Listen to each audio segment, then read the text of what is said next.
السلام عليكم ورحمة الله وبركاته.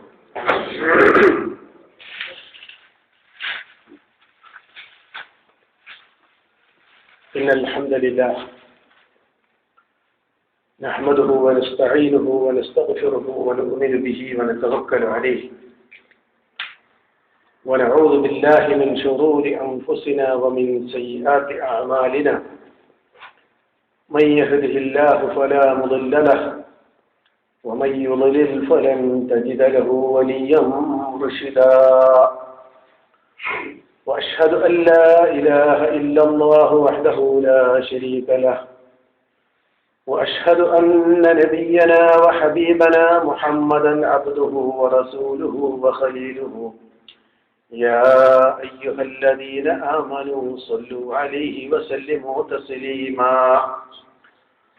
اللهم صل على محمد وعلى آل محمد كما صليت على إبراهيم إنك حميد مجيد.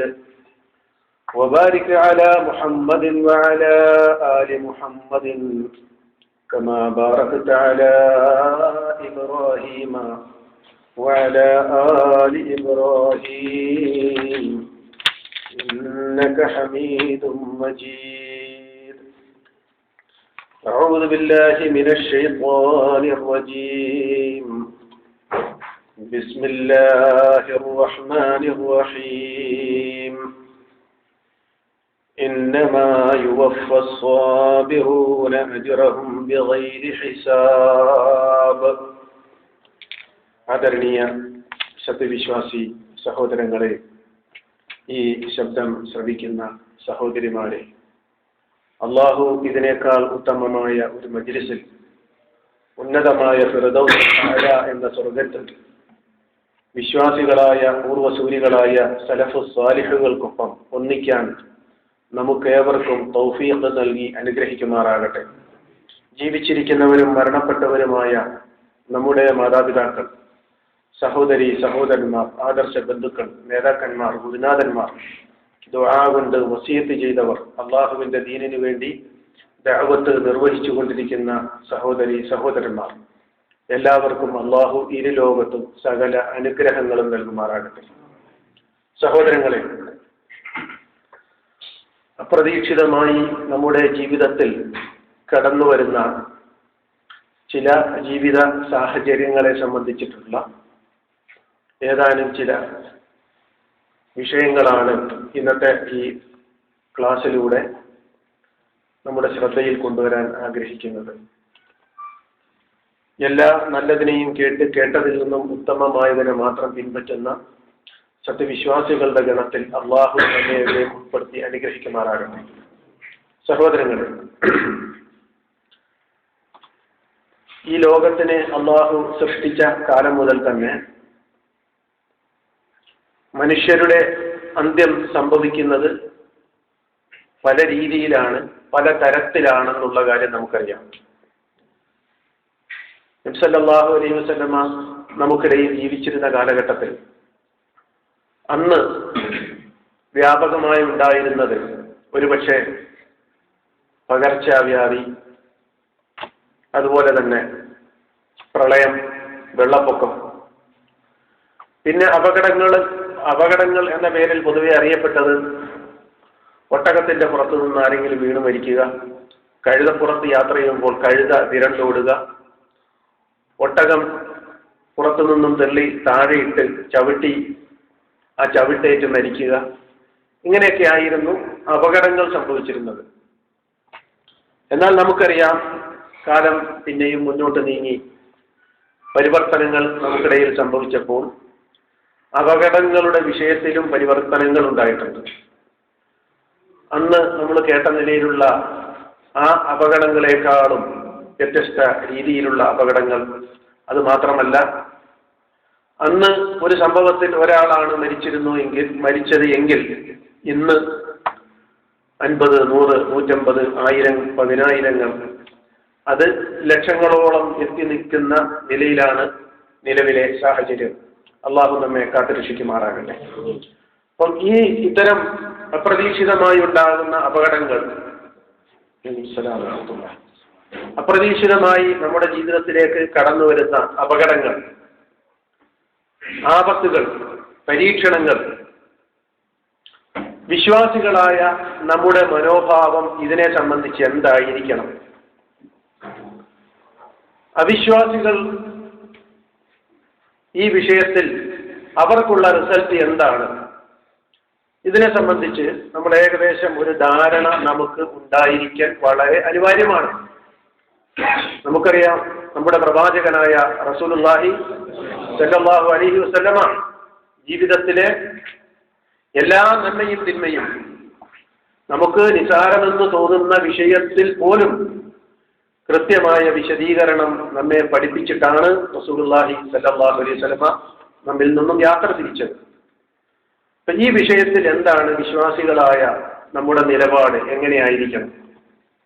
നമുക്കറിയാം, വിശ്വാസിയായ ഒരു മനുഷ്യനെ സംബന്ധിച്ചിടത്തോളം നബി സല്ലല്ലാഹു അലൈഹി വസല്ലം പറഞ്ഞു, അംറുൽ മുഅ്മിനി കുല്ലൻ ലഹു ഖൈർ. വിശ്വാസിയെ സംബന്ധിച്ചിടത്തോളം അവൻ എല്ലാ കാര്യത്തിലും നന്മയാണ്, എല്ലാം അവന് ഗുണകരമായി മാത്രമേ ഭവിക്കുകയുള്ളൂ. എത്രത്തോളം? ഒരു ചെറിയ പനി വന്നാൽ അതുപോലും നബി സല്ലല്ലാഹു അലൈഹി വസല്ലം പറഞ്ഞു, വിശ്വാസിക്ക് അതൊരു കഫാറത്താണ്. പാപമോചനത്തിനും പ്രതിഫലത്തിന്റെ വിഷയത്തിൽ ഉന്നതമായ പ്രതിഫലം അള്ളാഹു അതിലൂടെ രേഖപ്പെടുത്തുന്നതിനും കാരണമാകും. പിന്നീട് നബി സല്ലല്ലാഹു അലൈഹി വസല്ലം പറഞ്ഞു, അവന്റെ കാലിൽ ഒരു മുള്ള് തറച്ചാൽ പോലും അതും അവന് ഒരു പ്രതിഫലം രേഖപ്പെടുത്തുന്നതിന് കാരണമാകും. ഇതാണ് വിശ്വാസിയും അവിശ്വാസിയും തമ്മിലുള്ള വ്യത്യാസം. ഇപ്പം വിശ്വാസിയായ ഒരു മനുഷ്യൻ അപ്രതീക്ഷിതമായി ഒരു അപകടത്തിൽപ്പെടുകയാണ്, അയാൾക്ക് ഒരു ആപത്ത് വന്ന് സംഭവിക്കുകയാണ്, ഒരു അപകടത്തിൽ അയാൾ മരിക്കുകയാണ്. എങ്ങനെയാണ് ആ വിശ്വാസിയുടെ മരണത്തിനെ നമ്മൾ വിശ്വാസികളായ മറ്റ് സമൂഹം പരിഗണിക്കേണ്ടത്? അത് അയാളെ സംബന്ധിച്ചിടത്തോളം അള്ളാഹു അയാൾക്ക് നൽകിയ ഒരു ഖൈറാണ്. കാരണം വിശ്വാസി എന്ന് ഞാൻ പറയുമ്പോൾ എപ്പോഴും എന്റെ അജൽ ഏത് നിമിഷവും ഉണ്ടാകാം, അള്ളാഹുവിന്റെ തീരുമാനം എന്റെ വിഷയത്തിൽ എപ്പോഴും ഉണ്ടാകാം എന്ന ഉത്തമമായ ബോധ്യത്തോടുകൂടി അള്ളാഹു നമ്മെ അനുഗ്രഹിക്കുമാറാകട്ടെ. ആ ഒരു ബോധ്യത്തോടു കൂടി തൗബയിൽ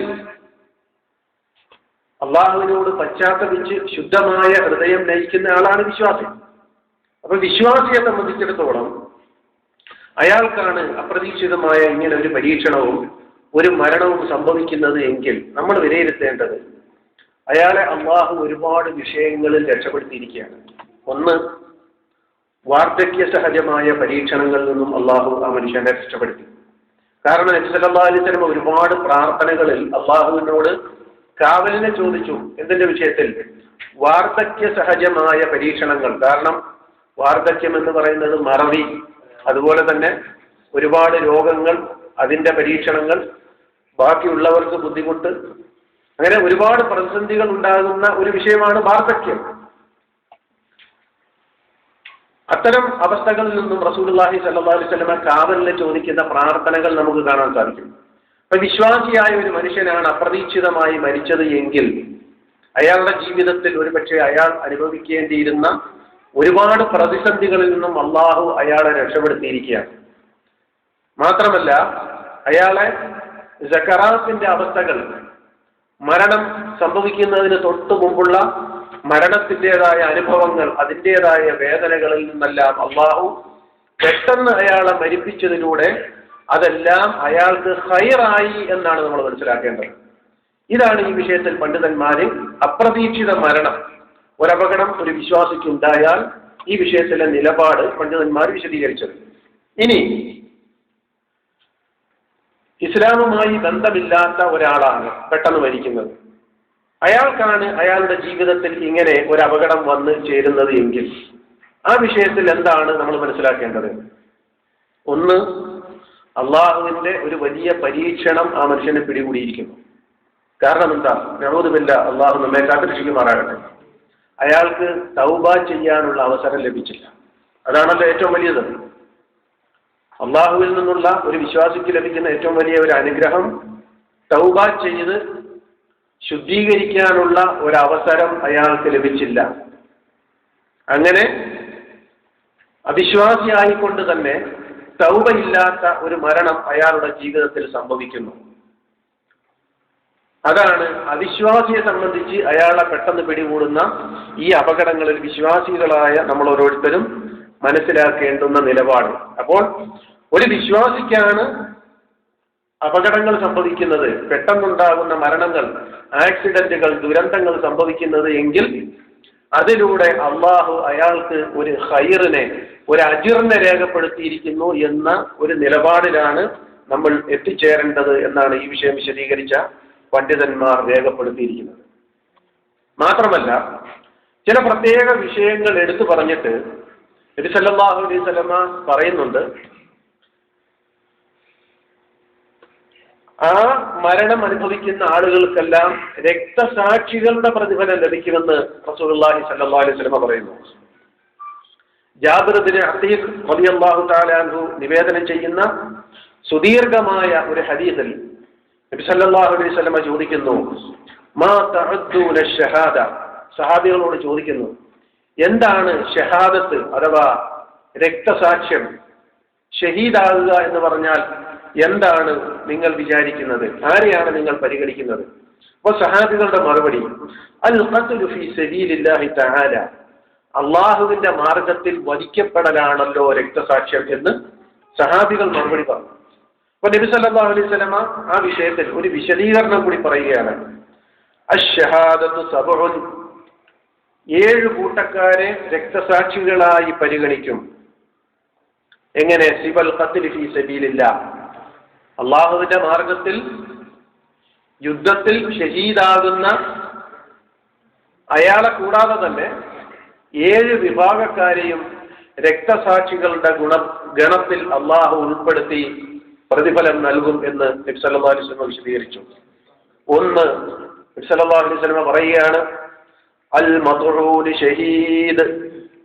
2, വൽ ഗരീഖ് ഷഹീദ്, വസാഹിബു ദാത്തിൽ ജംബി ഷഹീദ്, വൽ മബ്തൂൻ ഷഹീദ്, വസാഹിബുൽ ഹരീഖ് ഷഹീദ്, വല്ലദീ യമൂതു തഹ്തൽ ഹദ്മി ഷഹീദ്, വൽ മർഅതു തമൂതു ബിജുമഇൻ ഷഹീദ്. 7 വിഭാഗക്കാരെ കൂടി രക്തസാക്ഷികളുടെ ഗണത്തിൽ റസൂലുള്ളാഹി സ്വല്ലല്ലാഹു അലൈഹി വസല്ലം എണ്ണി പറഞ്ഞു. അതിൽ ഒന്നാമതായി നബി സല്ലല്ലാഹു അലൈഹി വസല്ലം പറഞ്ഞത് അൽ മത്ഊൻ, പ്ലേഗ് ബാധിച്ച് മരിക്കുന്ന ആളുകൾ. പ്ലേഗ് ബാധ എന്ന് പറഞ്ഞാൽ നമുക്കറിയാം, പടർന്നു പിടിക്കുന്ന അള്ളാഹുവിന്റെ ഒരു പരീക്ഷണമാണ്, ഒരു ശിക്ഷ എന്ന നിലയിലാണ് പ്ലേഗ് ഉണ്ടാകുക എന്ന് റസൂലുള്ളാഹി സ്വല്ലല്ലാഹു അലൈഹി വസല്ലം പറഞ്ഞതായി ഉമ്മുൽ മുഅ്മിനീൻ ആയിഷ റളിയല്ലാഹു തആല അൻഹ നിവേദനം ചെയ്യുന്ന ഹദീസ് ബുഖാരിയിൽ കാണാൻ സാധിക്കും. മഹദി അവറുകൾ പറയുന്നു, റസൂലുള്ളാഹി സ്വല്ലല്ലാഹു അലൈഹി വസല്ലം പറഞ്ഞു, ഞാൻ നബിയോട് ചോദിച്ചു, എന്താണ് നബിയെ പ്ലേഗ്, എന്താണ് താഊൻ? ഫഅഖ്ബറനി അന്നഹു അദാബുൻ യബ്അസുഹു അല്ലാഹു അലാ മൻ യശാഉ, അള്ളാഹു ഉദ്ദേശിക്കുന്ന ചില ആളുകളിലേക്ക് മാത്രം അയക്കുന്ന ഒരു ബലാ ആണ്, ഒരു അദാബാണ്, അള്ളാഹുവിൽ നിന്നുള്ള ഒരു ശിക്ഷയാണ്. എന്നിട്ട് നബി സല്ലല്ലാഹു അലൈഹി വസല്ലം പറഞ്ഞു, വഅന്നല്ലാഹ ജഅലഹു റഹ്മത്തൻ ലിൽ മുഅ്മിനീൻ, വിശ്വാസികൾക്ക് അതിനെ ഒരു റഹ്മത്ത് കൂടിയാക്കിയിരിക്കുന്നു. അപ്പം ചില ആളുകളെ അള്ളാഹു പരീക്ഷിക്കാൻ ഉദ്ദേശിച്ചാൽ അവർക്കൊരു പരീക്ഷണമായിട്ടാണ് പ്ലേഗ്. മാത്രമല്ല വഅന്നല്ലാഹ ജഅലഹു റഹ്മത്തൻ ലിൽ മുഅ്മിനീൻ, വിശ്വാസികൾക്ക് അതിൽ ഒരു റഹ്മത്തുമുണ്ട്. എന്നിട്ട് നബി പറഞ്ഞു, ലൈസ മിൻ അഹദിൻ യഖഉ ത്വാഊനു ഫയംകുസു ഫീ ബലദിഹി സാബിറൻ മുഅ്തസിബൻ യഅലമു അന്നഹു ലാ യുസീബുഹു ഇല്ലാ മാ കതബല്ലാഹു ലഹു. എന്നിട്ട് നബി സല്ലല്ലാഹു അലൈഹി വസല്ലം പറയുകയാണ്, ഏതെങ്കിലും ഒരു നാട്ടിൽ പ്ലേഗ് ബാധയുണ്ടായി, കോളറ ബാധിച്ചാൽ ആ നാട്ടിൽ തന്നെ ഒരാൾ താമസിക്കുകയാണ്. എന്തായിരിക്കണം ആ താമസിക്കുന്ന ആളിന്റെ മനോഭാവം? സ്വാബിറൻ മുഹ്തസിബൻ, ക്ഷമയോടുകൂടി പ്രതിഫലം കാക്ഷിച്ചുകൊണ്ട് അയാൾ ആ നാട്ടിൽ തന്നെ താമസിക്കുന്നു. മാത്രമല്ല യഅലമു അന്നഹു ലാ യുസീബുഹു ഇല്ലാ മാ കതബല്ലാഹു ലഹു, അല്ലാഹു ഉദ്ദേശിച്ച ഒരു പരീക്ഷണവും ഒരു രോഗവുമല്ലാതെ എന്നെ ബാധിക്കുകയില്ല എന്ന കൃത്യമായ തവക്കുലോടുകൂടിയാണ് അയാൾ ആ നാട്ടിൽ ജീവിക്കുന്നത് എങ്കിൽ ഇല്ലാ കാന ലഹു മിസ്ലു അജ്രി ഷഹീദ്, അയാൾക്കും ഒരു രക്തസാക്ഷിക്ക് തുല്യമായ പ്രതിഫലം അള്ളാഹുവിൽ നിന്നും ലഭിക്കാൻ കാരണമാകും. അള്ളാഹു നമ്മെ അനുഗ്രഹിക്കുമാറാകട്ടെ. അപ്പം പ്ലേഗ്, മാരകമായ രോഗങ്ങൾ, പകർച്ചവ്യാധികൾ ഉള്ള നാട്ടിൽ നിന്നും രോഗമുണ്ടായി എന്നതിന്റെ പേരിൽ ഒരിക്കലും ഓടി രക്ഷപ്പെടാൻ പാടില്ല എന്ന് നബി സല്ലല്ലാഹു അലൈഹി വസല്ലം പഠിപ്പിക്കുകയാണ്. മാത്രമല്ല ആ പ്രതിഫലം ലഭിക്കുന്നതിന്റെ കൃത്യമായ ചില നിബന്ധനകൾ കൂടി നബി സല്ലല്ലാഹു അലൈഹി വസല്ലം വിശദീകരിച്ചു. ആ നാട്ടിൽ തന്നെ സ്വാബിറൻ മുഹ്തസിബൻ. എന്താ ഈ സ്വാബിറൻ മുഹ്തസിബൻ എന്ന് പറഞ്ഞാൽ? നമ്മൾ അള്ളാഹുവിനെ ലക്ഷ്യമാക്കിക്കൊണ്ട് ഏതൊരു കർമ്മം ചെയ്താലും സബറും ഇഹ്തിസാബും ഉണ്ട് എങ്കിൽ മാത്രമേ നമുക്ക് അതിന്റെ പ്രതിഫലം രേഖപ്പെടുത്തുകയുള്ളൂ. ഒന്ന്, ക്ഷമയോടുകൂടി ആ കർമ്മം ചെയ്യണം. നമസ്കരിക്കാൻ നിൽക്കുകയാണെങ്കിലും ക്ഷമയും സഹനശക്തിയും ഉണ്ടാകണം. ഇമാം എങ്ങനെങ്കിലും ഒന്ന് നിസ്കരിച്ച് തീർത്താൽ മതി എന്ന ചിന്തയോടുകൂടി നിന്നാൽ അത് ക്ഷമയാകുകയില്ല. അതുപോലെ തന്നെ എന്തുണ്ടാകണം? മുഹ്തസിബൻ, പ്രതിഫല കാംക്ഷയോടുകൂടി ആയിരിക്കണം പ്രവർത്തിക്കേണ്ടത്. ഇപ്പൊ റമളാനിനെ സംബന്ധിച്ച് പറഞ്ഞപ്പോൾ നബി സല്ലല്ലാഹു അലൈഹി വസല്ലം പറഞ്ഞു, മൻ സാമ റമളാന ഈമാനൻ വഹ്തിസാബൻ. ഈമാനും ഇഹ്തിസാബും ഉണ്ട് എങ്കിൽ മാത്രമേ റമളാനിൽ നോമ്പ് അനുഷ്ഠിച്ചതിന്റെ പ്രതിഫലം ലഭിക്കുകയുള്ളൂ. അപ്പൊ മുസ്ലിങ്ങളായ ആളുകൾ, എത്രയോ ആളുകൾ ആരോഗ്യപരമായ നേട്ടങ്ങളൊക്കെ പറഞ്ഞിട്ട് റമളാനിൽ നോമ്പ് പിടിക്കുന്ന വാർത്ത നമ്മൾ പത്രത്തിൽ കാണാറുണ്ട്. നമ്മുടെ റൂമിലൊക്കെ താമസിക്കുന്ന പല ആളുകളും. പക്ഷെ അള്ളാഹു അവർക്ക് പ്രതിഫലം നൽകുമോ? ഇല്ല. ഒന്നാമത്തേതില്ല. കാരണം ഒന്ന് ഈമാൻ, രണ്ടാമത്തത് ഇഹ്തിസാബ്. അപ്പൊ ഇഹ്തിസാബ് എന്ന് പറയുന്ന പ്രതിഫലത്തിന്റെ പുസ്തകത്തിൽ എന്റെ കർമ്മം കാണണം എന്ന ആഗ്രഹം ഉണ്ടാകണമെങ്കിൽ ഒന്നാമത്തെ വ്യവസ്ഥ പൂർത്തീകരിക്കണം. അതേതാ? ഈമാൻ. ഈമാൻ ഉള്ളവർക്ക് മാത്രമേ ഇഹ്തിസാബ് ഉണ്ടാകുകയുള്ളൂ. അപ്പൊ ഈമാനും ഇഹ്തിസാബും ഇല്ലാത്ത കർമ്മങ്ങൾ അള്ളാഹു സ്വീകരിക്കുകയില്ല. അള്ളാഹു നമ്മെ കാത്തുരക്ഷിക്കുമാറാകട്ടെ. മാത്രമല്ല നബി സല്ലല്ലാഹു അലൈഹി വസല്ലം പറയുന്നുണ്ട്, ലാ അജ്റ ലിമൻ ലാ ഹിസ്ബത ലഹു. പ്രതിഫലേച്ഛയോടുകൂടി അല്ലാത്ത കർമ്മങ്ങൾക്ക് അള്ളാഹു പ്രതിഫലം രേഖപ്പെടുത്തുകയില്ല. നമ്മൾ ഏതൊരു ചെറിയ കർമ്മം നമുക്ക് തന്നെ ഒരുപക്ഷെ നിസാരമെന്ന് തോന്നിയാൽ പോലും ആ കർമ്മം അനുഷ്ഠിക്കുന്ന സമയത്ത് നമ്മുടെ മനസ്സിൽ ഒരു ഉദ്ദേശം ഉണ്ടാകണം. ഇപ്പൊ നബി സല്ലല്ലാഹു അലൈഹി വസല്ലം കർമ്മങ്ങളിൽ വെച്ച് ഏറ്റവും ഒരു ചെറിയ ലളിതമായ ഒരു കർമ്മം നമ്മളെ പഠിപ്പിച്ചത്, പള്ളിയുടെ അകത്ത് കിടക്കുന്ന ഒരു ചെറിയ പൊടി പോലും എടുത്ത് പുറത്തു കൊണ്ട് കളയുന്നതാണ് കർമ്മങ്ങളിൽ വെച്ച് ഏറ്റവും ചെറിയ ഒരു കർമ്മമായി വിശദീകരിക്കപ്പെടുന്നത്. പള്ളിയിൽ നിന്നും ജനങ്ങൾ നിസ്കരിക്കുന്ന പൊതുസ്ഥലത്തു നിന്നും ഒരു ചെറിയ പൊടിയെടുത്ത് പുറത്തു കൊണ്ട് കളയുക, അതിന്റെ പോലും പ്രതിഫലം എത്രയാണ് എന്ന് കൃത്യമായി രേഖപ്പെടുത്തപ്പെട്ടിരിക്കുന്നു. പക്ഷെ ആ ഒരു കർമ്മമാണ് എങ്കിൽ പോലും അത് പ്രവർത്തിക്കുന്ന സമയത്ത് നമ്മുടെ മനസ്സിൽ ആ വിഷയത്തിൽ കൃത്യമായി ഇഹ്തിസാബ് ഉണ്ടാകണം. പ്രതിഫലം ഉദ്ദേശിച്ചുകൊണ്ടായിരിക്കണം. ആരുടെ പ്രതിഫലം?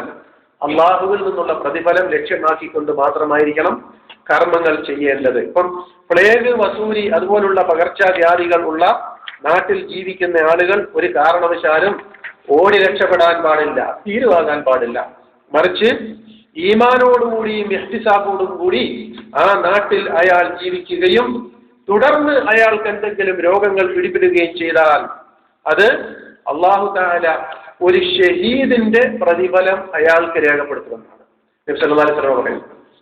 അപ്പം വിശ്വാസിയായ മനുഷ്യനാണ് എങ്കിൽ അത് അയാൾക്ക് അള്ളാഹു ഒരു ഖൈറിന് കാരണമായി.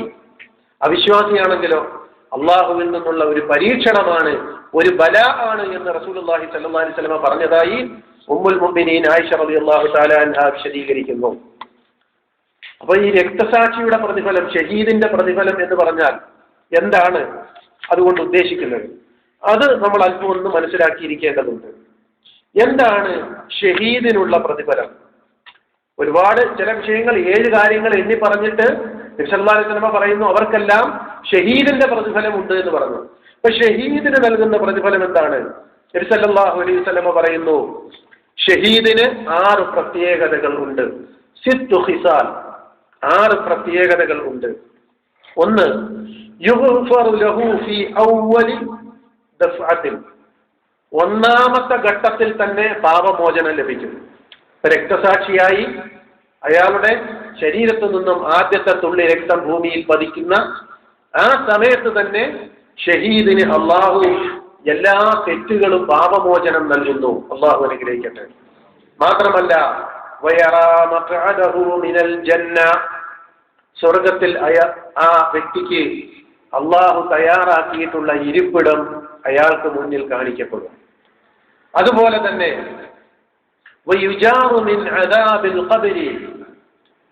ഖബറിൽ ഉണ്ടാകാൻ സാധ്യതയുള്ള ശിക്ഷയിൽ നിന്നും അള്ളാഹു കരകയറ്റും, അള്ളാഹു കാത്തുരക്ഷിക്കും.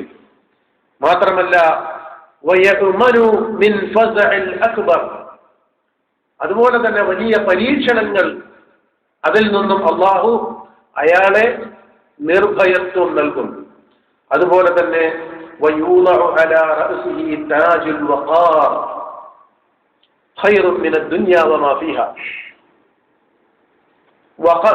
വഖാർ, വളരെ ആദരവിന്റെയും ബഹുമതിയുടെയും ഒരു വലിയ കിരീടം, യാഖൂത്ത് കൊണ്ടുള്ള, പവിഴങ്ങൾ കൊണ്ടുള്ള, വിലമതിക്കാനാകാത്ത പവിഴങ്ങൾ കൊണ്ടുള്ള ആദരവിന്റെയും ബഹുമതിയുടെയും കിരീടം അയാൾക്ക് അണിയിക്കപ്പെടും രക്തസാക്ഷിക്ക്.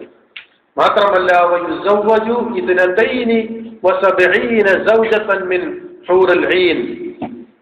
72 ഇണകളെ അള്ളാഹു അവർക്ക് നൽകും.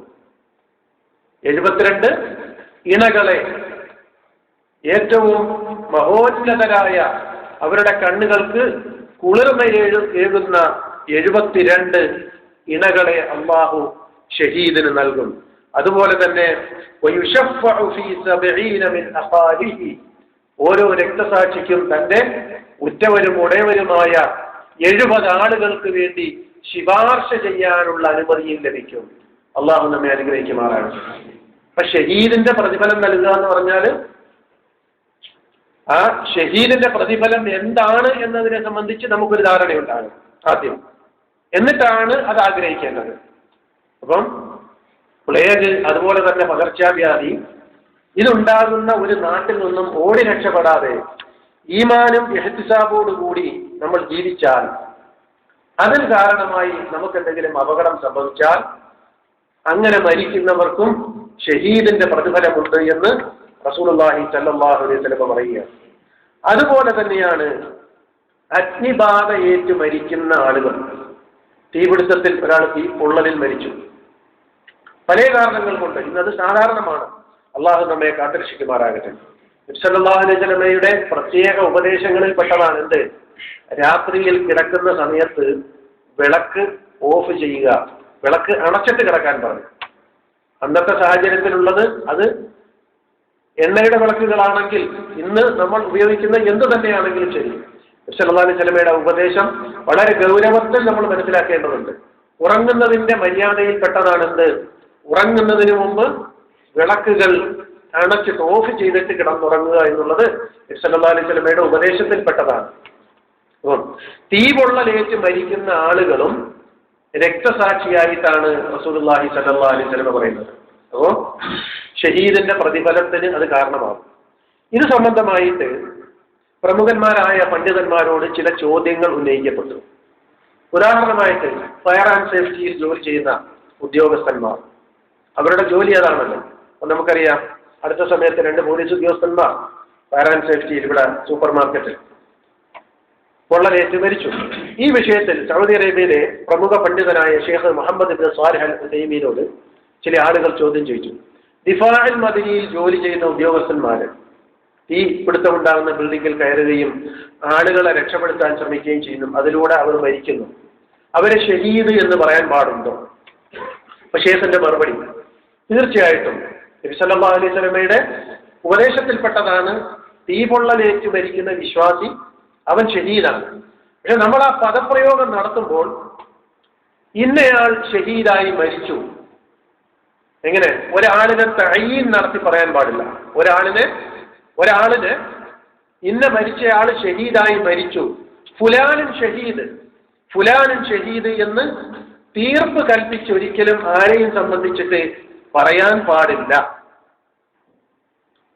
നേരെ മറിച്ച് പൊതുവായ നിലയിൽ നമുക്ക് പറയാം, അഗ്നിബാധ ഏറ്റു മരിക്കുന്നവൻ അവൻ ഷഹീദാണ്.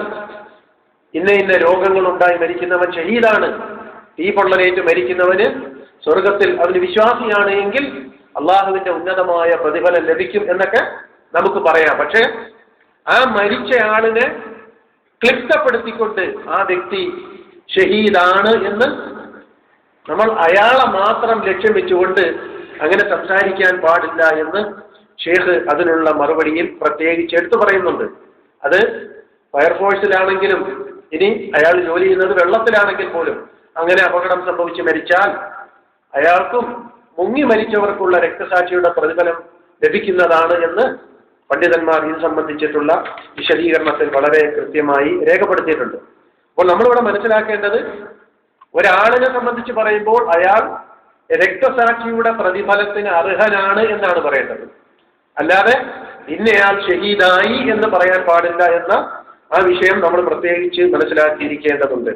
അതുപോലെ തന്നെയാണ് നബി സല്ലല്ലാഹു അലൈഹി വസല്ലം പറഞ്ഞു, ഉദര സംബന്ധമായ അസുഖത്താൽ മരിക്കുന്ന ആളുകൾ, ഉദര സംബന്ധമായ അസുഖം എന്ന് പറയുന്ന വയറിനെ ബാധിക്കുന്ന അസുഖങ്ങൾ, ആമാശയത്തിനെ, കുടലിനെ ബാധിക്കുന്നത്, അത് എന്തെല്ലാം രോഗങ്ങളുണ്ടോ അങ്ങനെ അത് കാരണമായി മരിക്കുന്ന ആളുകൾക്കും രക്തസാക്ഷിയുടെ പ്രതിഫലം റസൂലുള്ളാഹി സ്വല്ലല്ലാഹു അലൈഹി വസല്ലം പ്രത്യേകം എടുത്തു പറയുന്നു. അതുപോലെ തന്നെയാണ് ഹദമിലും ഖറഖിലും മരിക്കുന്നവർ, കെട്ടിടങ്ങൾ ഇടിഞ്ഞു വീണ് മരിക്കുന്നത്, ബിൽഡിങ്ങുകൾ തകർന്ന്, അത് ഭൂകമ്പം ഉണ്ടായിട്ടാണെങ്കിലും ശരി, അത് പ്രളയം ഉണ്ടായിട്ടാണെങ്കിലും ശരി, റസൂലുള്ളാഹി സ്വല്ലല്ലാഹു അലൈഹി വസല്ലം പറഞ്ഞതായി ബുഖാരിയും മുസ്ലിമും നിവേദനം ചെയ്യുന്ന ഹദീസുകളിൽ ഹദമിലും ഖറഖിലും പെട്ട് മരിക്കുന്നവർ, കെട്ടിടങ്ങൾ തകർന്നു വീണ് വെള്ളപ്പൊക്കത്തിൽ മരിക്കുന്ന ആളുകൾ, അവർക്കും ശുഹദാക്കളുടെ പ്രതിഫലമുണ്ട് എന്ന് റസൂലുള്ളാഹി സ്വല്ലല്ലാഹു അലൈഹി വസല്ലം പറഞ്ഞതായി നമുക്ക് കാണാൻ സാധിക്കും. അതുപോലെ തന്നെയാണ് പ്രസവം, ഗർഭം തുടങ്ങിയ സാഹചര്യങ്ങളിൽ അതിന്റെ കാരണത്തിൽ മരിക്കുന്ന സ്ത്രീകൾക്കും രക്തസാക്ഷിയുടെ പ്രതിഫലമുണ്ട് എന്ന് റസൂലുള്ളാഹി സ്വല്ലല്ലാഹു അലൈഹി വസല്ലം പറയുന്നു. പക്ഷേ ഇവിടെയൊക്കെ നമ്മൾ മനസ്സിലാക്കേണ്ടത് ഒരു വിഷയം എന്താ, ഇത്തരം ഒരു സംഭവം ഉണ്ടായാൽ ഉടനെ കയറ് പൊട്ടിക്കുക എന്നുള്ളതല്ല. കാരണം എന്താ, എല്ലാ കർമ്മങ്ങൾക്കും എന്ത് വിഷയങ്ങൾക്കും പ്രതിഫലം ലഭിക്കണമെന്നുണ്ടെങ്കിൽ എന്തുണ്ടാകണം? ഒന്ന്, ഈമാനും ഇഹ്തിസാബും ഉണ്ടാകണം. വിശ്വാസിയായിക്കൊണ്ട് നബി സല്ലല്ലാഹു അലൈഹി വസല്ലം ആ വിഷയത്തിൽ പ്രത്യേകിച്ച് എടുത്തു പറഞ്ഞു. എന്താ? യഅലമു അന്നഹു ലാ യുസീബുഹു ഇല്ലാ മാ കതബല്ലാഹു ലഹു. എനിക്ക് എന്റെ വിഷയത്തിൽ അള്ളാഹു തീരുമാനിച്ചതല്ലാതെ ഒന്നും തന്നെ സംഭവിക്കുകയില്ല എന്ന, അത് തീരുമാനിച്ചതാണ് എനിക്ക് സംഭവിച്ചിരിക്കുന്നത് എന്ന ആ ബോധവും ബോധ്യത്തോടും കൂടി ക്ഷമിക്കണം. അങ്ങനെ ക്ഷമിക്കാൻ സാധിച്ചു എങ്കിൽ മാത്രമേ ഷഹീദിന്റെ പ്രതിഫലം ലഭിക്കുകയുള്ളൂ എന്നാണ് റസൂലുള്ളാഹി സ്വല്ലല്ലാഹു അലൈഹി വസല്ലം പറയുന്നത്. പ്രസവവും ഗർഭവും ഈ കാരണത്താൽ മരിക്കുന്ന സ്ത്രീകൾക്ക് രക്തസാക്ഷിയുടെ പ്രതിഫലം റസൂലുള്ളാഹി സ്വല്ലല്ലാഹു അലൈഹി വസല്ലം വാഗ്ദാനം ചെയ്യുന്നു.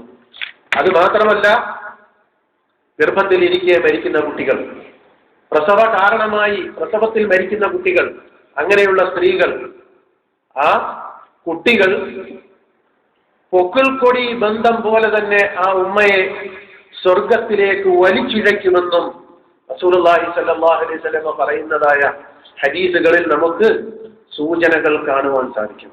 അപ്പൊ പൊക്കിൾക്കൊടി ബന്ധം എന്ന് പറയുന്നത് സാധാരണ നമുക്കൊരു ആലങ്കാരിക പ്രയോഗമാണ്.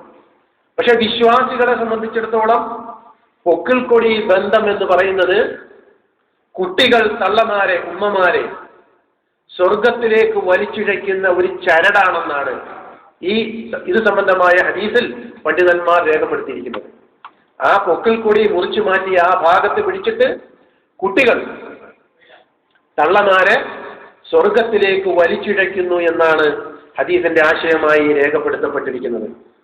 അപ്പോൾ പ്രസവം, ഗർഭം, അത് സംബന്ധിച്ചിട്ടുള്ള പരീക്ഷണങ്ങളിൽ മരണപ്പെടുന്നവർക്കും റസൂലുള്ളാഹി സ്വല്ലല്ലാഹു അലൈഹി വസല്ലം രക്തസാക്ഷിയുടെ പ്രതിഫലം രേഖപ്പെടുത്തുന്നു.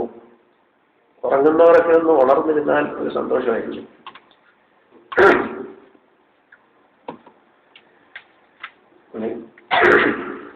അതുപോലെ അഭിമാനത്തിന്റെയും സാമ്പത്തിക സംരക്ഷണത്തിന്റെയും വിഷയത്തിൽ വധിക്കപ്പെടുന്നവർ, അവർക്കും റസൂലുള്ളാഹി സ്വല്ലല്ലാഹു അലൈഹി വസല്ലം രക്തസാക്ഷിയുടെ പ്രതിഫലം രേഖപ്പെടുത്തുന്നു.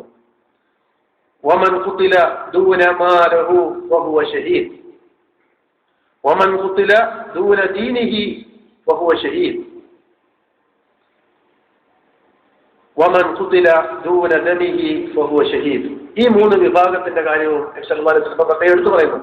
ഒരാൾ തന്റെ സമ്പത്ത് കാരണമായി വധിക്കപ്പെട്ടു, വീട്ടിൽ കള്ളം കയറി, കൊള്ളയടിക്കാനുള്ള ശ്രമം, അല്ലെങ്കിൽ ലോക്കർ കുത്തിപ്പൊളിക്കാനുള്ള ശ്രമം, കള്ളനെ തടഞ്ഞു, അതിൻ്റെ ഇടയിൽ മരണപ്പെട്ടാൽ, കാരണം അതൊരു അമാനത്താണ്, സമ്പത്തിനെ സംരക്ഷിക്കേണ്ടുന്ന ആവശ്യമാർത്ഥം ഒരു വിശ്വാസി വധിക്കപ്പെട്ടാൽ അവനും രക്തസാക്ഷിയുടെ പ്രതിഫലം.